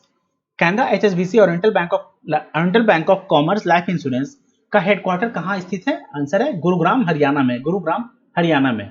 आप लोग ये देख लें, it is a joint venture between Canara bank 51%, Canara Bank का जो इसमें स्टेक है वो कितना है? 51% का। एचएसबीसी इंश्योरेंस का कितना है, जो कि एशिया पैसिफिक के नाम से भी जाना जाता है, होल्डिंग्स लिमिटेड 26% है। एंड पीएनबी का, पंजाब नेशनल बैंक का कितना है? 23%। ठीक है, इस्टेब्लिशमेंट हुआ था 2008 में। हेडक्वार्टर गुरुग्राम, हरियाणा में है। और जो एमडी एंड सीईओ है उनका नाम क्या है? अनुज माथुर। अगला सवाल, which of the following regional rural banks RRB is sponsored by Indian bank? कौन सा RRB regional rural bank sponsor किया जाता है इंडियन बैंक के द्वारा? आंसर है तमिलनाडु ग्राम बैंक। ठीक है, Tamil Nadu Grama bank is sponsored by Indian bank. All other banks mentioned in options are sponsored by State Bank of India. ये जितने भी बैंक हैं, उत्तराखंड ग्रामीण bank, Nagaland rural bank, Jharkhand राज्य ग्रामीण बैंक, आंध्र प्रदेश ग्रामीण विकास बैंक, ये किसके द्वारा स्पॉन्सर किए जाते हैं? स्टेट बैंक ऑफ इंडिया के द्वारा। ठीक है, अगला सवाल, what does the acronym ECI of RBI stand for? RBI में जो ECI है उसका फुल फॉर्म क्या है? आंसर है electronic clearing scheme. Electronic clearing scheme ECS, यहाँ पर एस होगा, ठीक है, सॉरी, यहाँ पर एस होगा। ECS was launched by the RBI for facilitating bulk transfer of funds from one bank account to another bank account. देखिए, अगर बल्क ट्रांसफर करना हो एक बैंक से दूसरे बैंक में, ठीक है, तो उसके लिए ECS का इस्तेमाल किया जाता है, जो कि लॉन्च किया गया था आरबीआई के द्वारा। ठीक है, अगला सवाल, ECS का फुल फॉर्म क्या होता है? Electronic clearing scheme. अगला सवाल, when was the state Bank of India nationalised? State Bank of India कब नेशनलाइज किया गया था? आंसर है 1955 में। 1955 में गवर्नमेंट ऑफ इंडिया ने नेशनलाइज कर दिया था स्टेट बैंक ऑफ इंडिया को। ठीक है, पहले इसका नाम क्या था? Imperial bank of India. ठीक है, अगला सवाल,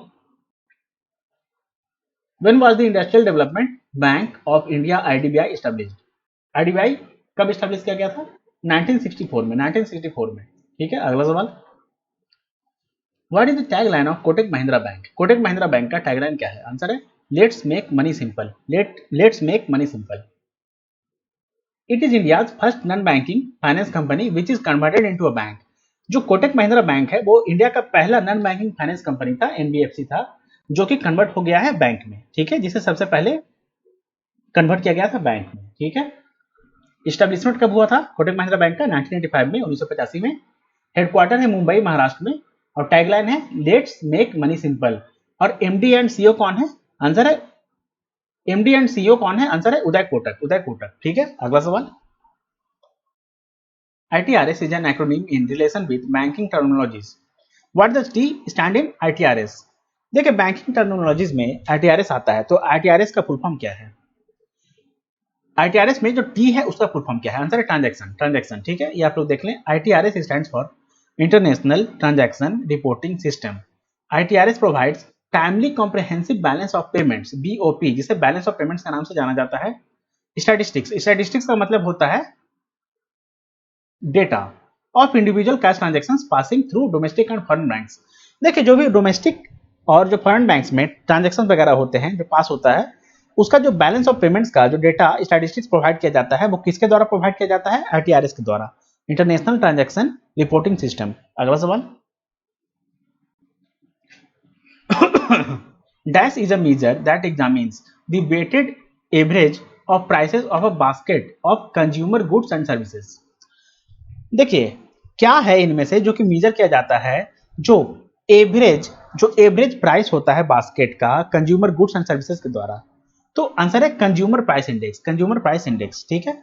ये आप लोग देख ले, ये एक तरह का मीजर है, एक तरह का मीजर बोलने का मतलब एक तरह का ऐसा जरिया है जिसमें बताया जाता है कि वेटेड एवरेज प्राइसेस जो होता है of a basket of consumer goods and services, ठीक है, such as transportation, food and medical care. तो ये सब को बताने के लिए क्या इस्तेमाल किया जाता है, कंज्यूमर प्राइस इंडेक्स को बताने। ये सब जो होता है ना, एक्चुअली ये सब बताता है सीपीआई जिसे कंज्यूमर प्राइस इंडेक्स के नाम से जाना जाता है, ठीक है।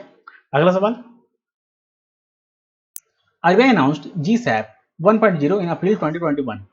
What the JS stand in GSAP? GSAP में S का क्या अर्थ है, S का क्या मतलब है? आंसर है सिक्योरिटी। देखिए आरबीआई ने 2021-22 के लिए अनाउंस किया है परचेज ऑफ 25,000 करोड़ का गवर्नमेंट सिक्योरिटी को। जीसेक का मतलब होता है गवर्नमेंट सिक्योरिटीज को खरीदने के लिए 25,000 करोड़ आरबीआई ने अनाउंस किया है कि 25,000 करोड़ तक का परचेज करेगा गवर्नमेंट के सिक्योरिटीज को, ठीक है।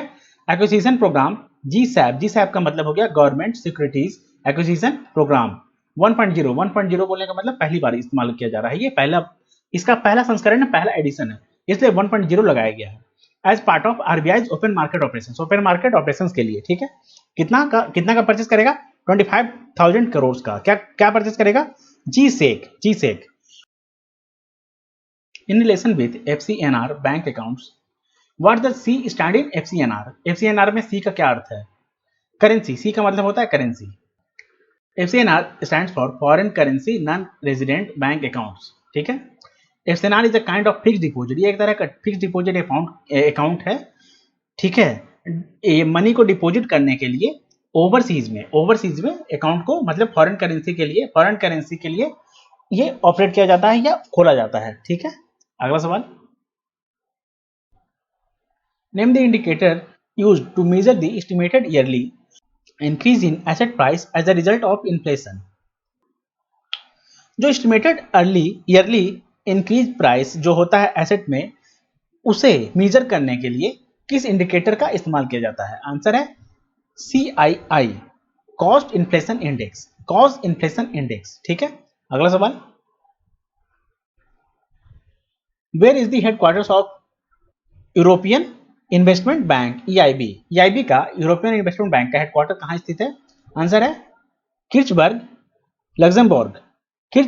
लग्जमबर्ग में, ठीक है। इसके जो प्रेसिडेंट हैं इनका नाम है वर्नर होयर और हेडक्वार्टर कहाँ है, किर्चबर्ग लग्जमबर्ग में, किसका, EIB का, यूरोपियन इन्वेस्टमेंट बैंक। अगला सवाल, NFRA oversees the accounting and auditing standards of companies in India. What does NFRA stand for? ये आप लोग बस ये देख लें कि NFRA का फुल फॉर्म क्या होता है, आंसर है नेशनल फाइनेंशियल रिपोर्टिंग अथॉरिटी, ठीक है। ये क्या करता है, is a authority mandated to oversee compliance with accounting and auditing standards. जो अकाउंटिंग एंड ऑडिटिंग स्टैंडर्ड्स वगैरह होता है उसे कॉम्प्लाई करने के लिए, उसके कॉम्प्लियंस के लिए ये मैंडेट करता है, ठीक है। ये एक ऐसा अथॉरिटी है। अब उसके बाद ये भी देख लें कि by certain classes of companies described as public interest entities, PIIs, public interest entities का जो कंपनीज होता है उसका कुछ सर्टेन जो क्लासेस है उसके लिए इस अथॉरिटी को सेटअप किया गया है ताकि ये मैंडेट करे, ठीक है। मैंडेट करने का मतलब गाइड करे। अगला सवाल, what is the full form of QR in QR code. QR code में QR का फुल फॉर्म क्या है, आंसर है quick response. Quick response code (QR code) is a type of two-dimensional matrix code which contains encoded information that can be decoded using optical image scanning. QR code को scan करके optical image scanning के द्वारा scan करके decode किया जाता है, ठीक है। ये एक तरह का 2 डायमेंशनल मैट्रिक्स कोड होता है, इसके अंदर इंफॉर्मेशन मतलब हिडन होता है, ठीक है। अगला सवाल, what is the maximum compensation amount that a banking ombudsman can award. Banking ombudsman जो अवार्ड कर सकता है तो मैक्सिमम कंपनसेशन अमाउंट कितना है, 20 लाख, 20 लाख, ठीक है। अब उसका ये भी देख लें कि मैक्सिमम जो है वो 20 लाख है बैंकिंग ऑम्बड्समैन का जो अवार्ड है उसके अंडर। अब उसका जो मिनिमम कंपनसेशन है वो कितना है, 1 लाख का, ठीक है। और किस लिए, ये अगर मेंटल एगोनी एंड हरासमेंट के लिए अगर क्लेम किया जाएगा तो, ठीक है। अगला सवाल, Select the correct average annual turnover that needs to be maintained by a PSU public sector undertaking for getting listed as Maharatna company. कोई भी अगर पब्लिक सेक्टर अंडरटेकिंग है तो अगर उसे महारत्न कंपनी में लिस्ट करना है, मतलब अगर उसका नाम महारत्न कंपनी में जोड़ना है, ऐड करना है, तो उसके लिए उस पब्लिक सेक्टर अंडरटेकिंग का जो एवरेज एनुअल टर्नओवर है वो कितना होना चाहिए। ठीक है, आंसर है 20,000 करोड़। 3 सालों में जो एवरेज ट्रांजैक्शन होना चाहिए, एवरेज टर्न 3 सालों में 3 इयर्स में जो एवरेज टर्नओवर होना चाहिए वो 20,000 करोड़ होना चाहिए। ठीक है, ये हम लोग देख लेते हैं। Average turnover of more than 20,000 crore during the last 3 years. ठीक है, अब उसके बाद एवरेज एनुअल नेट वर्थ कितना होना चाहिए, नेट वर्थ एनुअल कितना होना चाहिए, 10,000 करोड़ 3 सालों में। एवरेज एनुअल नेट प्रॉफिट कितना होना चाहिए, मोर देन 2,005 करोड़ 2,500 करोड़ 3 सालों में। ठीक है, अगला सवाल, what is the tagline of Punjab national bank. PNB का टैगलाइन क्या है, आंसर है the name you can bank upon, the name you can bank upon. Punjab national bank का जो इस्टेब्लिशमेंट है वो कब हुआ था, 1894 में। इसके जो एमडी एंड सीईओ है उनका नाम क्या है, S S Mallikarjuna Rao, S S Mallikarjuna Rao. Headquarter कहाँ है, न्यू दिल्ली में, और टैगलाइन है the name you can bank upon. अगला सवाल, देखिए जो भी नवरत्न है उसका जो पीएसयूज है उसको उसके हेडक्वार्टर के साथ आप लोगों को मैच करना है। तो हम लोग आंसर देख लेते हैं। कंटेनर कॉर्पोरेशन ऑफ इंडिया, जिसे कॉन्कर के नाम से जाना जाता है, ये इसका हेडक्वार्टर कहाँ है, न्यू दिल्ली में। हिंदुस्तान एरोनॉटिक्स लिमिटेड, जिसे हेल के नाम से जाना जाता है, इसका हेडक्वार्टर है बेंगलोर में। ऑयल इंडिया लिमिटेड, जिसे ऑयल के नाम से जाना जाता है, इसका हेडक्वार्टर है नोएडा में। And SCI shipping corporation of India, इसका हेडक्वार्टर है मुंबई में। ठीक है, अगला सवाल, वेयर इज भारतीय रिजर्व बैंक नोट मुद्रण private limited BRB NMPL located. भारतीय रिजर्व बैंक नोट मुद्रण प्राइवेट लिमिटेड का जो हेडक्वार्टर है वो कहाँ स्थित है, आंसर है बेंगलोर कर्नाटक में, बेंगलोर कर्नाटक में। ठीक है, ये एक तरह का होली ओन्ड, मतलब कि फुल्ली ओन्ड सब्सिडरी है आरबीआई का, रिजर्व बैंक ऑफ इंडिया का। इस्टेब्लिशमेंट हुआ था इसका 1995 में, हेडक्वार्टर है बेंगलोर कर्नाटक में। ठीक है, अगला सवाल, what does D represent in GDR with respect to financial market system. Financial market system के रिस्पेक्ट में जो जीडीआर है उसमें डी क्या रिप्रेजेंट करता है, क्या डिनोट करता है। तो डी का फुल फॉर्म है, डी का मतलब है डिपोजिटरी, जीडीआर का फुल फॉर्म होता है ग्लोबल डिपोजिटरी रिसिप्ट। ये एक तरह का ऐसा इंस्ट्रूमेंट है जो कि कंपनी को which a company located in domestic country issues one or more of its shares or convertible bonds outside the domestic country. अगर मान लीजिए कोई भी एक डोमेस्टिक कंट्री है तो वो इशू कर सकता है एक या उससे अधिक शेयर्स, कन्वर्टिबल बॉन्ड्स भी आउटसाइड डोमेस्टिक कंट्री में, मतलब कि डोमेस्टिक कंट्री में आप जहां रह रहे हैं उसके आउटसाइड कंट्री में। ठीक है, अगला सवाल, इंडियन ओवरसीज बैंक के जो एमडी एंड सीईओ है उनका नाम क्या है, आंसर है Partha Pratim Sengupta. Indian overseas bank का एस्टेब्लिशमेंट हुआ था 1937 में, हेडक्वार्टर है चेन्नई तमिलनाडु में। टैगलाइन है good people to grow with, और एमडी एंड सीईओ है पार्थ प्रतिम सेनगुप्ता। अगला सवाल, under which section of the banking regulation act 1949 RBI is provided with powers for suspension of business by a banking company to and to prepare a scheme of amalgamation. RBI को जो power मिलता है कि वो suspend कर सकता है business, किसी भी बैंकिंग कंपनी का जो बिजनेस है उसे सस्पेंड कर सकता है, और एक एमलगमेशन का जो स्कीम है एमलगमेशन का उसे प्रिपेयर कर सकता है। तो ये जो आरबीआई को पावर दिया जाता है, ये बैंकिंग रेगुलेशन एक्ट जो 1949 है उसके किस सेक्शन के अंडर में आता है, आंसर है सेक्शन 45, सेक्शन 45। ठीक है, अगला सवाल,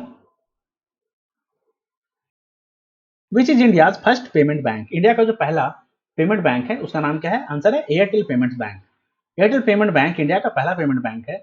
इस्टेब्लिशमेंट हुआ था जनवरी 2017 में, 2017 में, जनवरी 2017 में। हेडक्वार्टर है न्यू दिल्ली में, और जो करंट में इसके एमडी एंड सीईओ है इनका नाम है अनुव्रता विश्वास, अनुव्रता विश्वास। ठीक है, अगला सवाल, what is the maximum time duration given for a resolution applicant to submit the resolution plan as per the insolvency and bankruptcy code 2016।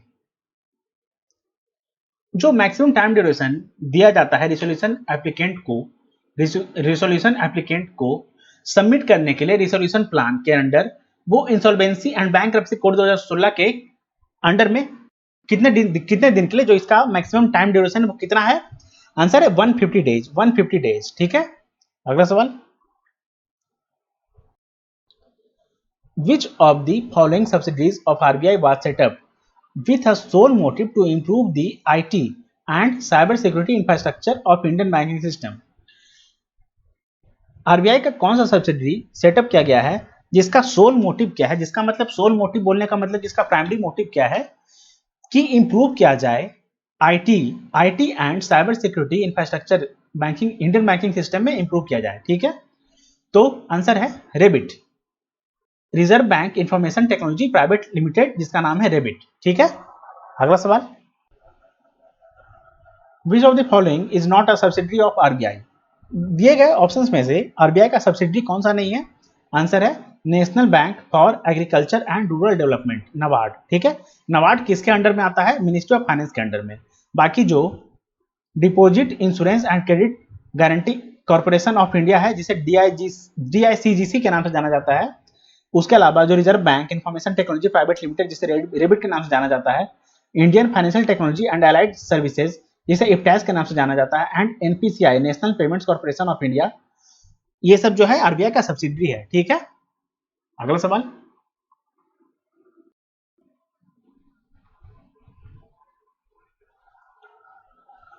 Match the following mobile banking applications with their respective bank. ये जो mobile banking applications दिए गए हैं, इनको इनके respective bank के साथ match करना है। हम लोग आंसर देख लेते हैं। एम कनेक्ट प्लस किस बैंक का ऐप है? बैंक ऑफ बड़ौदा का। योनो एसबीआई का है। And I mobile ICICI bank का है। आई अगर यहाँ लगा हुआ है ना, आई जहां भी लगे आप लोग समझ लीजिएगा कि उसका लेना देना आईसीआईसीआई बैंक के साथ है। ठीक है, उसके बाद जो पेज ऐप है, पेज ऐप किस बैंक का ऐप है? एचडीएफसी बैंक का। ठीक है, अगला सवाल, customer details are shared by banks to third party financial services providers through banking API. What does API stand for?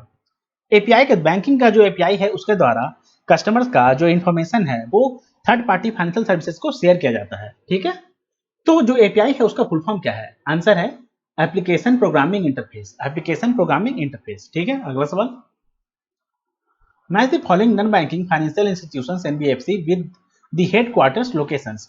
जितना भी एनबीएफसी है उसका जो हेडक्वार्टर है वो कहाँ स्थित है, आप लोगों को उसके साथ इसका मैच करना है। हम लोग आंसर देख लेते हैं। टाटा कैपिटल का हेडक्वार्टर कहाँ है? मुंबई महाराष्ट्र में। मुथूट फाइनेंस का हेडक्वार्टर है कोची केरला में। इंडिया इन्फोलाइन का हेडक्वार्टर है गुड़गांव हरियाणा में। बजाज फिनसर्व का जो हेडक्वार्टर है वो पुणे महाराष्ट्र में। ठीक है, अगला सवाल, what is India's rank in global energy transition index 2021 released by the world economic forum? World economic forum के द्वारा जो ग्लोबल एनर्जी ट्रांजिशन इंडेक्स 2021 का जो रिपोर्ट रिलीज किया गया है, उसमें इंडिया का जो रैंक है, इंडिया का जो पोजीशन है वो कितना है? आंसर है 87th। ठीक है, अगला सवाल, Swift is a common terminology in banking. What does T represent in Swift? Swift में टी का मतलब क्या है? आंसर है टेलीकम्युनिकेशन। ये हम लोग देख लेते हैं। Society for world wide inter bank financial telecommunication, जिसे स्विफ्ट के नाम से जाना जाता है, ये एक तरह का इंटरनेशनल नेटवर्क है जो कि इनेबल करता है फाइनेंशियल इंस्टीट्यूशंस को, मतलब कि पूरे विश्व भर में across the globe, to send and receive information about financial transactions in a secure, standardised and reliable environment. ठीक है, अगला सवाल, what does FIRC stands for with respect to RBI?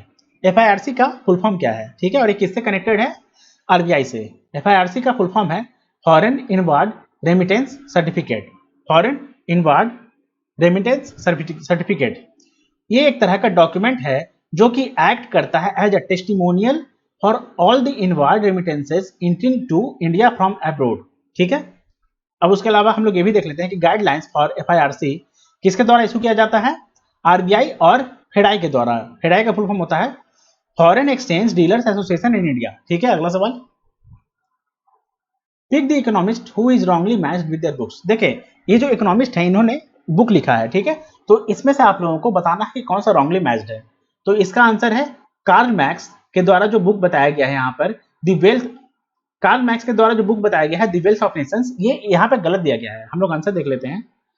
Milton Friedman ने जो बुक लिखा है उसका नाम है capitalism and freedom. Irving Fisher ने जो बुक लिखा है उसका नाम है the theory of interest. Karl Marx के द्वारा जो बुक लिखा गया है इसका नाम है दास कैपिटल, ठीक है। एडम स्मिथ के द्वारा जो बुक लिखा गया है the wealth of Nations. Amartya Sen के द्वारा जो बुक लिखा गया है इसका नाम है development as freedom. John Maynard Keynes के द्वारा जो बुक लिखा गया है इसका नाम है the general theory of employment, interest and money, ठीक है। अगला सवाल, India ranks in the global gender gap index 2021 result release by. जो ग्लोबल जेंडर गैप इंडेक्स 2021 जो किसके द्वारा रिलीज किया गया है और उसमें इंडिया का स्थान क्या है? आंसर है जो इंडिया का रैंक है ग्लोबल जेंडर गैप इंडेक्स 2021 में वो है 148। और ये किसके द्वारा रिपोर्ट रिलीज किया जाता है? वर्ल्ड इकोनॉमिक फोरम के द्वारा, ठीक है। इंडिया का जो रैंक है 148 है, 140वां रैंक है इंडिया का। टोटल 156 कंट्रीज में इंडिया का जो 140 पोजीशन है। ये रिपोर्ट किसके द्वारा रिलीज किया जाता है? जो ग्लोबल जेंडर गैप रिपोर्ट है वो किसके द्वारा रिलीज किया जाता है? वर्ल्ड इकोनॉमिक फोरम के द्वारा, ठीक है। अगला सवाल, under which section of the banking regulation act 1949 the provisions for amalgamation of banking companies is provided. Banking companies का जो एमलगमेशन होता है उसका जो प्रोविजंस है वो बैंकिंग रेगुलेशन एक्ट 1949 के किस सेक्शन के अंडर में आता है? आंसर है सेक्शन 44A, सेक्शन 44A, ठीक है। अगला सवाल, एज ऑफ मतलब कि करंट में, ये आप लोग छोड़ दीजिए, करंट में जो how many small saving schemes are provided by the government of India. जो करंट में स्मॉल सेविंग्स स्कीम्स जो प्रोवाइड किया जाता है गवर्नमेंट ऑफ इंडिया के द्वारा वो कितना है? आंसर है 12, ठीक है। ये आप लोग चाहे तो देख सकते हैं बट ये उतना इंपॉर्टेंट नहीं है, बट मैं आप लोगों को एक बार बता देता हूँ। जो टोटल 12 है उनका नाम क्या है? National saving certificate NSC, national savings schemes NSS, public provident fund PPF, post office savings scheme, senior citizen savings scheme SCS, किसान विकास पत्र KVP, सुकन्या समृद्धि योजना SSY, अटल पेंशन योजना, employees provident fund EPF, national pension system NPS, voluntary provident fund VPF and प्रधानमंत्री जन धन योजना, ठीक है। What does U stand for in the Umang app launched by the Ministry of Electronics and Information Technology in 2017? 2017 में जो ministry of electronics and information technology के द्वारा जो उमंग app launch किया गया था उसमें यू का मतलब क्या है? आंसर है यूनिफाइड। उमंग का फुल फॉर्म होता है unified mobile application for new age governance app was developed by the ministry of electronics and information technology, जिसे मीटी के नाम से जाना जाता है 2017 में। ये एक तरह का सिंगल ई गवर्नेंस पोर्टल है जो कि सभी तरह का सेंट्रल और स्टेट गवर्नमेंट स्कीम्स को आप लोगों को मतलब एक्सेस करेगा, ठीक है। अगला सवाल, सिंडिकेट बैंक किसके अंडर में, सिंडिकेट बैंक को किस बैंक से अमलगमेट कर दिया गया है, मर्ज कर दिया गया है? आंसर है कैनरा बैंक के साथ। अगला सवाल, United Nations economic and social commission for Asia and the Pacific UN ESCAP का जो हेडक्वार्टर है वो कहाँ लोकेटेड है? आंसर है बैंकॉक थाईलैंड में। इसका एस्टैब्लिशमेंट हुआ था 1947 में। सबसे पहले इसका जो नाम था वो था economic commission for Asia and the Far East ESCAP. इसके एग्जीक्यूटिव सेक्रेटरी हैं, इनका नाम क्या है? Armida Salsiah Alisjahbana. हेडक्वार्टर है बैंकॉक थाईलैंड में, ठीक है। अगला सवाल, which bank functions with the tagline अपनों का बैंक जो टैगलाइन है वो किस बैंक का है? आंसर है आरबीएल बैंक का, ठीक है। इसके जो एमडी एंड सीईओ है इनका नाम है विश्ववीर आहूजा। हेडक्वार्टर है मुंबई महाराष्ट्र में। टैगलाइन है अपनों का बैंक, ठीक है। अगला सवाल, RBI provides short-term loans to the central and state governments through its Wage and Means Advances (WMA). What is the time period for the loan repayment to avoid overdraft issues? RBI के द्वारा जो short term loan provide किया जाता है central and state government के द्वारा, ठीक है, तो वेज एंड मींस जो एडवांसेस फैसिलिटी है उसके द्वारा, तो इसका जो टर्म पीरियड है जितना भी मतलब अगर आप लोग को लोन का जो चुकाना है लोन का जो रिपेमेंट पीरियड है, अगर आप लोग बचना चाहते हैं ओवरड्राफ्ट इशू से तो इसका जो टाइम पीरियड है वो कितना है? आंसर है 90 डेज, ठीक है। अगला सवाल, what is the tagline of Yes Bank? Yes Bank का टैगलाइन क्या है? आंसर है experience our expertise. Yes Bank के सीईओ हैं, एमडी एंड सीईओ है, इनका नाम है प्रशांत कुमार। हेडक्वार्टर है मुंबई महाराष्ट्र में। टैगलाइन है एक्सपीरियंस आवर एक्सपर्टीज और कब से सर्विस में आया था? 2004 में, ठीक है। अगला सवाल, what is Indian government's gross market borrowing for financial year 2022 estimated in the budget 2021-2022? जो इंडिया का जो ग्रॉस मार्केट बोरिंग है ठीक है, वो फाइनेंशियल ईयर 2022 के लिए कितना एस्टिमेटेड बताया गया है बजट 2021-22 में? आंसर है 12 लाख 12.05 लाख करोड़, 12.05 लाख करोड़। ठीक है, when was the national investment and infrastructure fund NIIF established? National investment and infrastructure fund कब एस्टैब्लिश किया गया था? 2015 में, 2015 में। ठीक है, अगला सवाल, what is the maximum limit for completion of the corporate insolvency resolution process CIRP under the insolvency and bankruptcy code IBC of India? जो मैक्सिमम टाइम लिमिट है कंप्लीट करने के लिए कॉर्पोरेट इंसॉल्वेंसी रिजोल्यूशन प्रोसेस को, किसके under में जो आता है? Insolvency and bankruptcy code of India के अंडर में जो आता है, उसका जो मैक्सिमम टाइम लिमिट है वो कितना है? आंसर है 330 डेज, 330 डेज। ठीक है, इसमें आप लोग ये देख लें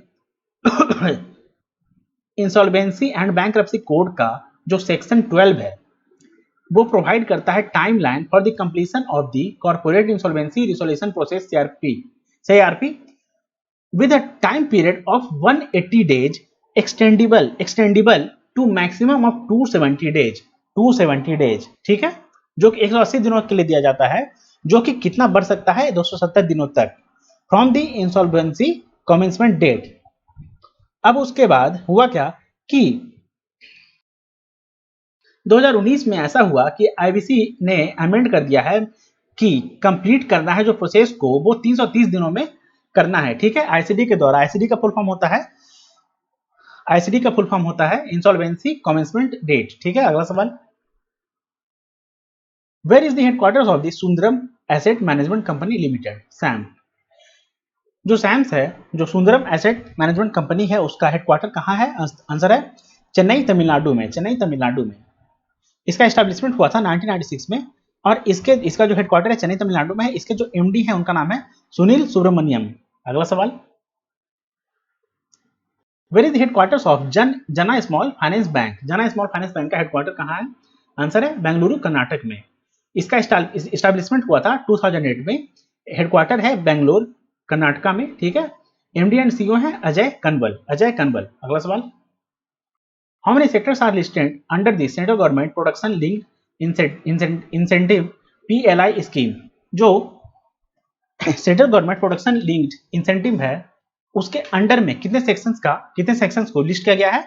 आंसर है 13। ठीक है, अब उसका ये देख लें, the cabinet has approved 9 out of 13 PLI schemes. ये वैसे इंपॉर्टेंट नहीं है, आप लोग बस ये याद रखें कि 13 है। ठीक है, अगला सवाल, what does S stand for? RTGS। RTGS में एस का फुल फॉर्म क्या होता है? आंसर है settlement, real time gross settlement, RTGS। ठीक है, ये एक तरह का bank to bank fund transfer होता है जो कि 2 लाख से अधिक अमाउंट के लिए प्रीफर किया जाता है। अगला सवाल, what is the minimum paid up capital for setting up a small finance bank? Small finance bank अगर सेटअप करना है तो उसके लिए मिनिमम पेड अप कैपिटल कितना होना चाहिए? आंसर है 200 करोड़, 200 करोड़, 200 करोड़। ठीक है, अगला सवाल, when was HDFC limited founded? HDFC limited कब फाउंड हुआ था? आंसर है 1977 में, 1977 में। ठीक है, ये एक तरह का इंडियन फाइनेंशियल सर्विसेज कंपनी है। अगला सवाल, where is the headquarters of the Fincare small finance bank located? Fincare small finance bank जो है उसका हेडक्वार्टर कहाँ है? आंसर है बेंगलुरु, कर्नाटक में, बेंगलुरु, कर्नाटक में।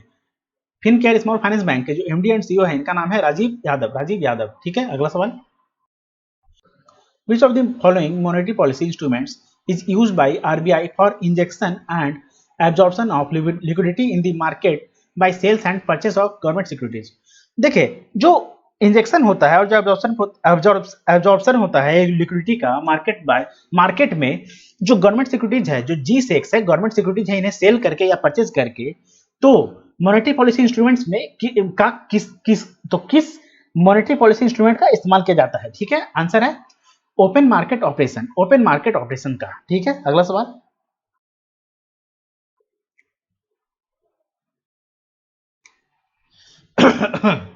what is the type of inflation that occurs when the overall price of a product increases due to increase in the cost and wages of raw materials?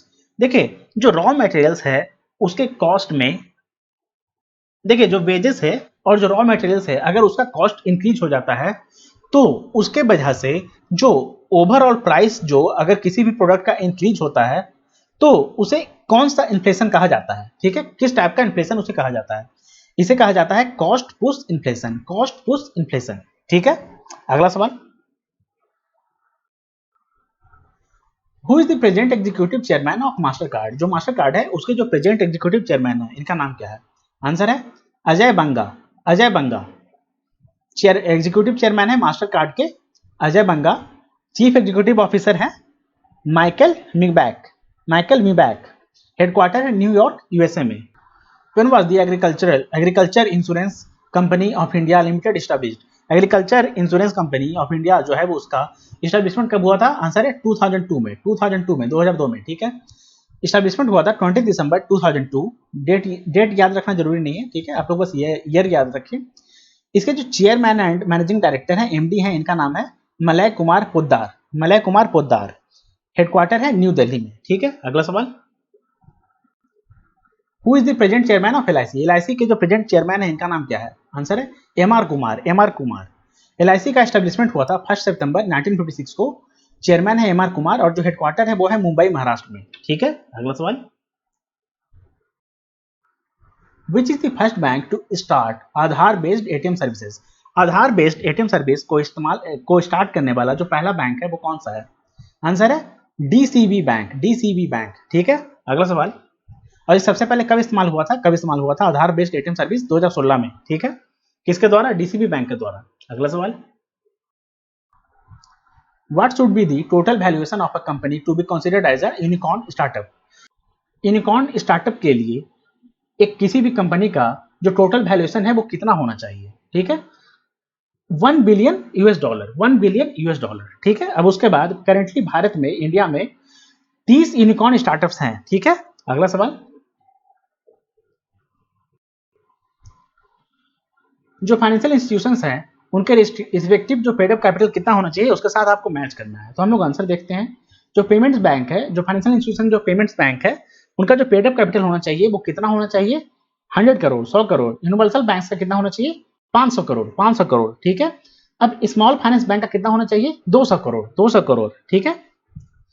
और जो 1 पर्सन कंपनी होता है उसका कितना होना चाहिए, 1 लाख, 1 लाख, ठीक है। अगला सवाल, जो बैंक्स है उसको उसके रिस्पेक्टिव हेडक्वार्टर्स के साथ आप लोगों को मैच करना है। हम लोग आंसर देखते हैं, कॉर्पोरेशन बैंक का जो हेडक्वार्टर है वो मैंगलोर कर्नाटक में है। इंडियन ओवरसीज बैंक का जो हेडक्वार्टर है वो चेन्नई तमिलनाडु में है। बंधन बैंक का हेडक्वार्टर कोलकाता वेस्ट बंगाल में है। फेडरल बैंक का अलुवा केरला में है, ठीक है। अगला सवाल, which is India's first full fledged consumer neo bank, India का जो पहला full fledged consumer neo bank है उसका नाम क्या है, आंसर है फिनिन, फिनिन, ठीक है। अगला सवाल, which is which of the following is not one of all the four all India financial institutions listed by RBI, RBI के द्वारा जो 4 all India financial institutions list किया गया है, इन दिए गए ऑप्शंस में से वो कौन सा नहीं है, तो आंसर है industrial investment bank of India, IIBI, ठीक है। तो आरबीआई के द्वारा जो फाइनेंशियल इंस्टीट्यूशंस है वो चारों कौन से हैं, देखिए, export import bank of India EXIM bank, national bank for agriculture and rural development NABARD, small industries development bank SIDBI and national housing bank NHB, ठीक है। अगला सवाल, विच ऑर्गेनाइजेशन लॉन्च दी उद्यमी मित्र पोर्टल, उद्यमी मित्र पोर्टल को किस ऑर्गेनाइजेशन ने लॉन्च किया है, आंसर है सिडबी ने, सिडबी ने, ठीक है। अगला सवाल,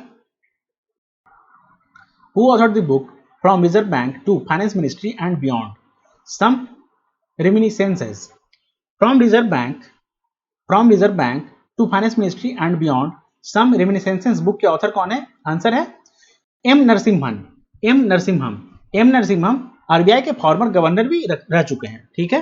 अगला सवाल, when was the financial platform Paytm established, Paytm कब एस्टैब्लिश हुआ था, 2010 में, 2010 में एस्टैब्लिशमेंट हुआ था अगस्त 2010 में। हेडक्वार्टर है नोएडा उत्तर प्रदेश में और जो फाउंडर एंड सीईओ हैं उनके पेटीएम के, उनका नाम क्या है, विजय शेखर शर्मा, ठीक है। अगला सवाल, Nifty 50 and Nifty next 50 are benchmark index of which stock exchange, किस स्टॉक एक्सचेंज का जो बेंचमार्क इंडेक्स है निफ्टी 50 और निफ्टी नेक्स्ट 50 है, ठीक है। आंसर है NSE, नेशनल स्टॉक एक्सचेंज, ठीक है। उसके अलावा आप लोगों को ये याद करने की जरूरत नहीं है, ये आप लोग छोड़ दें, ये अभी इंपॉर्टेंट नहीं है, ठीक है। अगला सवाल, InstaBIZ is a mobile banking app for which bank? InstaBIZ जो मोबाइल बैंकिंग ऐप है वो किस बैंक का है? आंसर है आईसीआईसीआई बैंक। मैंने आपको पहले ही बताया था कि आई जिस भी बैंक के ऐप में लग जाता है, मोबाइल बैंकिंग ऐप में लग जाता है, तो वो आईसीआईसीआई का होता है, ठीक है। तो वो आईसीआईसीआई का होता है, ठीक है। अगला सवाल, how many regional rural banks RRB are there in India? अगर आप लोग आरआरबी का एग्जाम देने जा रहे हैं जिसमें कि RRB PO mains and RRB clerk mains है, तो आपके लिए ये सवाल सबसे ज्यादा इंपॉर्टेंट है, ठीक है। टोटल अभी इंडिया में कितने आरआरबीज हैं? आंसर है 43, ठीक है। अगला सवाल, in relation to stock exchange what does ETF stands for? ईटीएफ का फुल फॉर्म क्या है? आंसर है exchange traded fund, exchange traded fund, ठीक है। ये आपके लिए इंपॉर्टेंट नहीं है, ठीक है। अगला सवाल, when was national stock exchange NSC established? National stock exchange NSC कब एस्टैब्लिश हुआ था? 1992 में, 1992 में, ठीक है। जो एनएससी है वो इंडिया का लार्जेस्ट फाइनेंशियल मार्केट है and world's largest derivatives exchange in terms of contracts traded, ठीक है। अगला सवाल वैसे इंपॉर्टेंट नहीं है, बट आप लोग ये जाने कि एनएससी का एस्टैब्लिशमेंट कब हुआ था? 1992 में, ठीक है। अगला सवाल, which organization provides regulatory guidelines to NSE of India? जो NSE है, नेशनल स्टॉक एक्सचेंज है, उसे रेगुलेट करता है, उसके जो गाइडलाइंस है उसे कौन रेगुलेट करता है? कौन सा ऑर्गेनाइजेशन? आंसर है SEBI, securities and exchange board of India, ठीक है। अगला सवाल, which of the following organizations is not under the regulatory framework of Reserve Bank of India? कौन सा organization reserve bank of India के रेगुलेटरी फ्रेमवर्क में नहीं आता है? आंसर है आई आर डी ए आई, ठीक है। अगला सवाल, which of the following regional rural banks is sponsored bye Canara bank?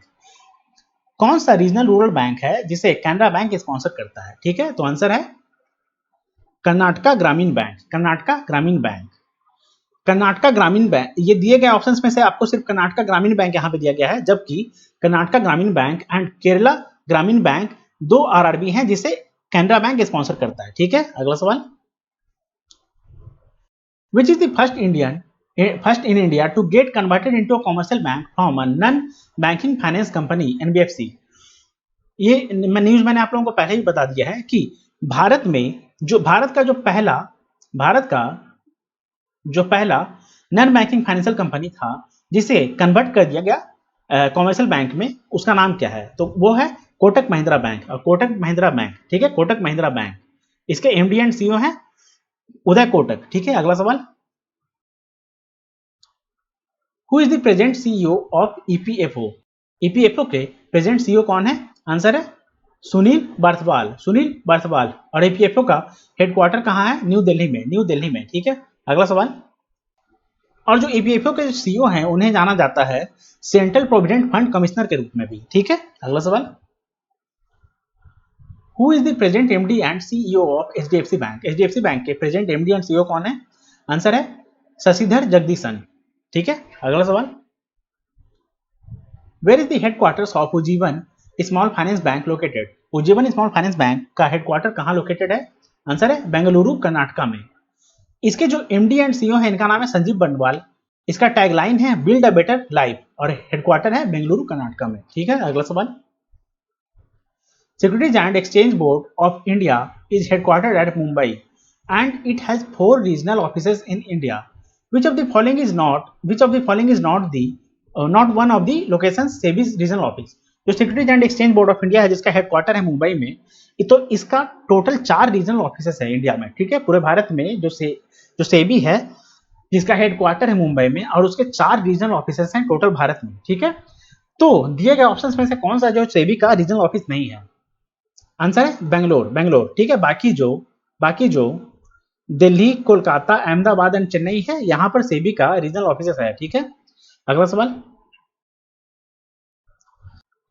When a CTS का मतलब होता है चेक ट्रंकेट सिस्टम, ठीक है। तो when a cheque truncate system cheque is photocopied, the word void appears across the face of checks.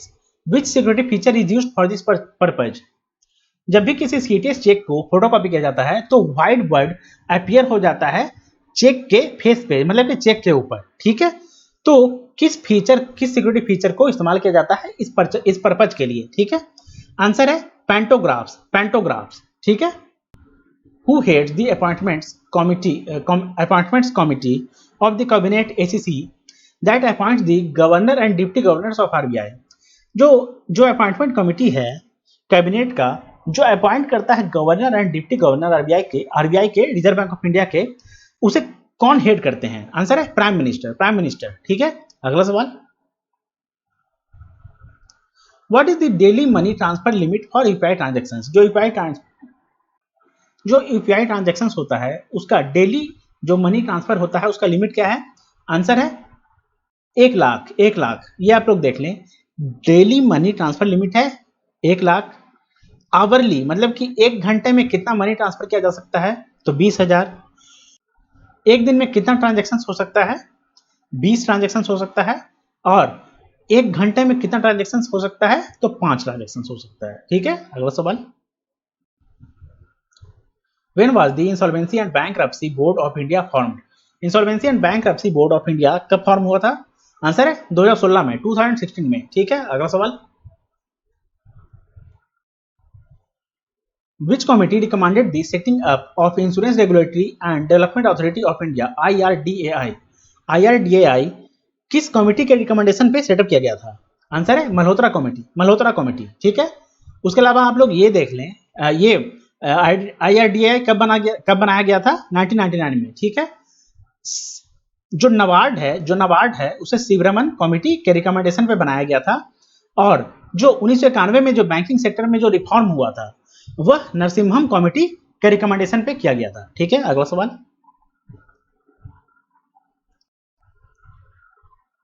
Where is भारतीय reserve bank note मुद्रण private limited BRBNPL located? इसका आंसर है ओनली 2 and 3। देख लीजिए, इसका मैसूर में भी ब्रांच है, मैसूर में भी हेडक्वार्टर है, और सलबोनी जो कि वेस्ट बंगाल में है वहां पर भी है। अगला सवाल, where is the headquarters of Equitas small finance bank? Equitas small finance bank का हेडक्वार्टर कहाँ है? चेन्नई में, तमिलनाडु में, ठीक है। चेन्नई तमिलनाडु में। इसके एमडी एंड सीईओ हैं वासुदेवन पथंगी नरसिम्हन। इसे पीएन में शॉर्ट में बोला जाता है, पीएन वासुदेवन, ठीक है। इसका हेडक्वार्टर है चेन्नई तमिलनाडु में, और इसका जो टैगलाइन है इट्स फन बैंकिंग, ठीक है। Which is India first non banking financial institute? India का जो नॉन बैंकिंग फाइनेंशियल इंस्टीट्यूट है वो कौन सा है? आंसर है मुथूट फाइनेंस लिमिटेड, ठीक है। अगला सवाल, when was the Indian fintech startup Bharat पे एस्टैब्लिश्ड? जो इंडिया का फाइनेंशियल टेक्नोलॉजी जो कंपनी है, जो स्टार्टअप है भारत पे, वह कब स्टैब्लिश किया गया था? आंसर है 2018 में। स्टैब्लिशमेंट हुआ था 2018 में, हेडक्वार्टर है न्यू दिल्ली में, और अभी जो इसका सीईओ है वो है अश्नीर ग्रोवर, ठीक है। अगला सवाल, एक्सिस बैंक का टैगलाइन क्या है? What is the tagline of axis bank? Answer है बढ़ती का नाम जिंदगी is the tagline of axis bank, ठीक है। अगला सवाल, which company is India first health insurance provider?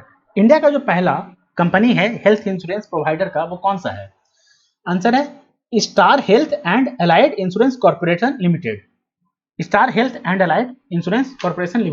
ठीक है। ये कब ऑपरेशंस में आया था? 2006 में, ठीक है। ये इंडिया का पहला stand alone health insurance provider था। The company has been providing services in health, personal accident and overseas travel insurance, ठीक है। अगला सवाल, when was India post payments bank IPPB established? IPPB India post payment bank कब establish किया गया था? Answer है 2018 में, 2018 में, ठीक है। अगला सवाल, इलाहाबाद बैंक का अमलगमेशन किसके साथ हुआ है? अप्रैल 1 2020 में इलाहाबाद बैंक का अमलगमेशन हुआ है, तो किस बैंक के साथ? आंसर है इंडियन बैंक के साथ, ठीक है। और सिंडिकेट बैंक का किस बैंक के साथ अमलगमेशन हुआ है? कैनरा बैंक के साथ, ठीक है। अगला सवाल, when was world bank founded? World bank कब फाउंड हुआ था? आंसर है 1944। World bank was founded in 1944, ठीक है। अगला सवाल, which organization launched MooPay a direct payment platform for dairy farmers. जो डेयरी फार्मर्स होते हैं उनके लिए एक प्लेटफॉर्म बनाया गया है जिसका नाम है मूपे। ठीक है, तो किस ऑर्गेनाइजेशन ने मूपे को लॉन्च किया है? आंसर है स्टे लैब्स। ठीक है, अगला सवाल, विच technology is used in contactless payment system? जो कॉन्टैक्टलेस पेमेंट सिस्टम है उसके लिए किस टेक्नोलॉजी का इस्तेमाल किया जाता है, यूज किया जाता है? आंसर है radio frequency identification. Radio frequency identification. ठीक है,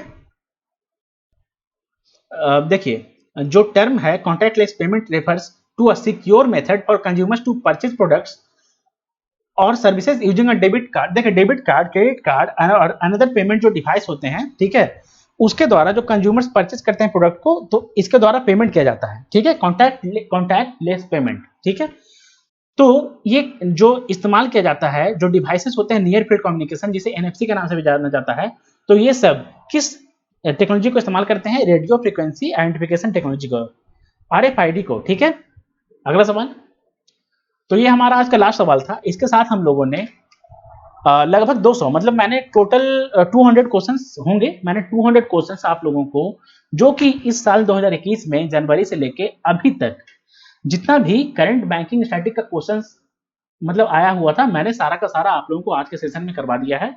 आप लोग इस वीडियो को रिवीजन भी कर सकते हैं। अगर आप लोगों ने इस वीडियो को देख लिया है तो आप लोग इसे रिवीजन करें। आप लोगों को मैं इस बात का गारंटी देता हूं कि यहां पर से एक भी क्वेश्चन छूटेगा नहीं।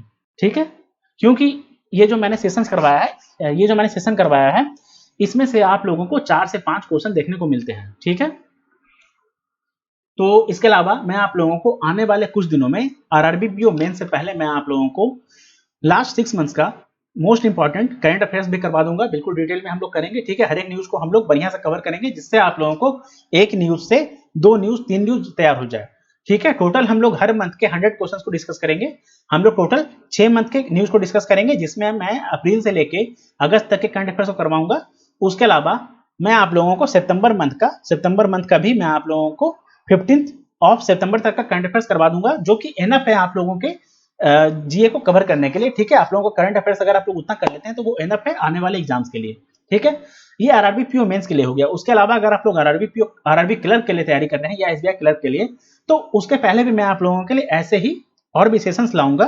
तो आप लोग इस चैनल पे बने रहें, चैनल को सब्सक्राइब करें, वीडियो को लाइक एंड शेयर करें। अगर मैं आप लोगों को मैं आप लोगों को एक बात और बता दूं, अगर आप लोगों ने करंट अफेयर्स में अभी तक सही में कुछ भी नहीं पढ़ा है, किसी भी पीडीएफ से या किसी भी वीडियो सोर्स से कुछ भी नहीं पढ़ा है, आप लोग मेरे इस कोर्स को फॉलो कर लें। मैं अभी जो भी आने वाले 7 डेज में मैं आप लोगों को लगभग 10 क्लासेस देने वाला हूं। अगर आप लोग इस 10 क्लासेस को 10 क्लासेस को देख लेते हैं, मैं आप लोग को इस बात का गारंटी देता हूं कि आने वाले किसी भी एग्जाम में आप लोग, अगर वो 40 नंबर का एग्जाम है तो आप लोग 30 प्लस करेंगे, और अगर 50 मार्क्स का एग्जाम होगा, 50 मार्क्स का एग्जाम होगा, तो उसमें आप लोग 40 प्लस करेंगे। ठीक है, तो आप लोग इस चैनल पे बने रहें, चैनल को सब्सक्राइब करें, वीडियो को लाइक एंड शेयर करें। इस क्लास का पीडीएफ मैं आप लोगों को अपने टेलीग्राम चैनल पे दे दूंगा। टेलीग्राम चैनल का लिंक डिस्क्रिप्शन बॉक्स में, इस वीडियो के डिस्क्रिप्शन बॉक्स में दिया गया है। ठीक है, आप लोग अपना फीडबैक भी मुझे कमेंट सेक्शन में कमेंट करके बता सकते हैं, दे सकते हैं, या आप लोगों को और किस टॉपिक की वीडियो चाहिए आप लोग मुझे वो भी बता सकते हैं। ठीक है, तो मिलेंगे हम लोग नेक्स्ट क्लास में। तब तक के लिए ऑल द बेस्ट। आप लोग पढ़ें, अच्छे से तैयारी करते रहें। Thank you.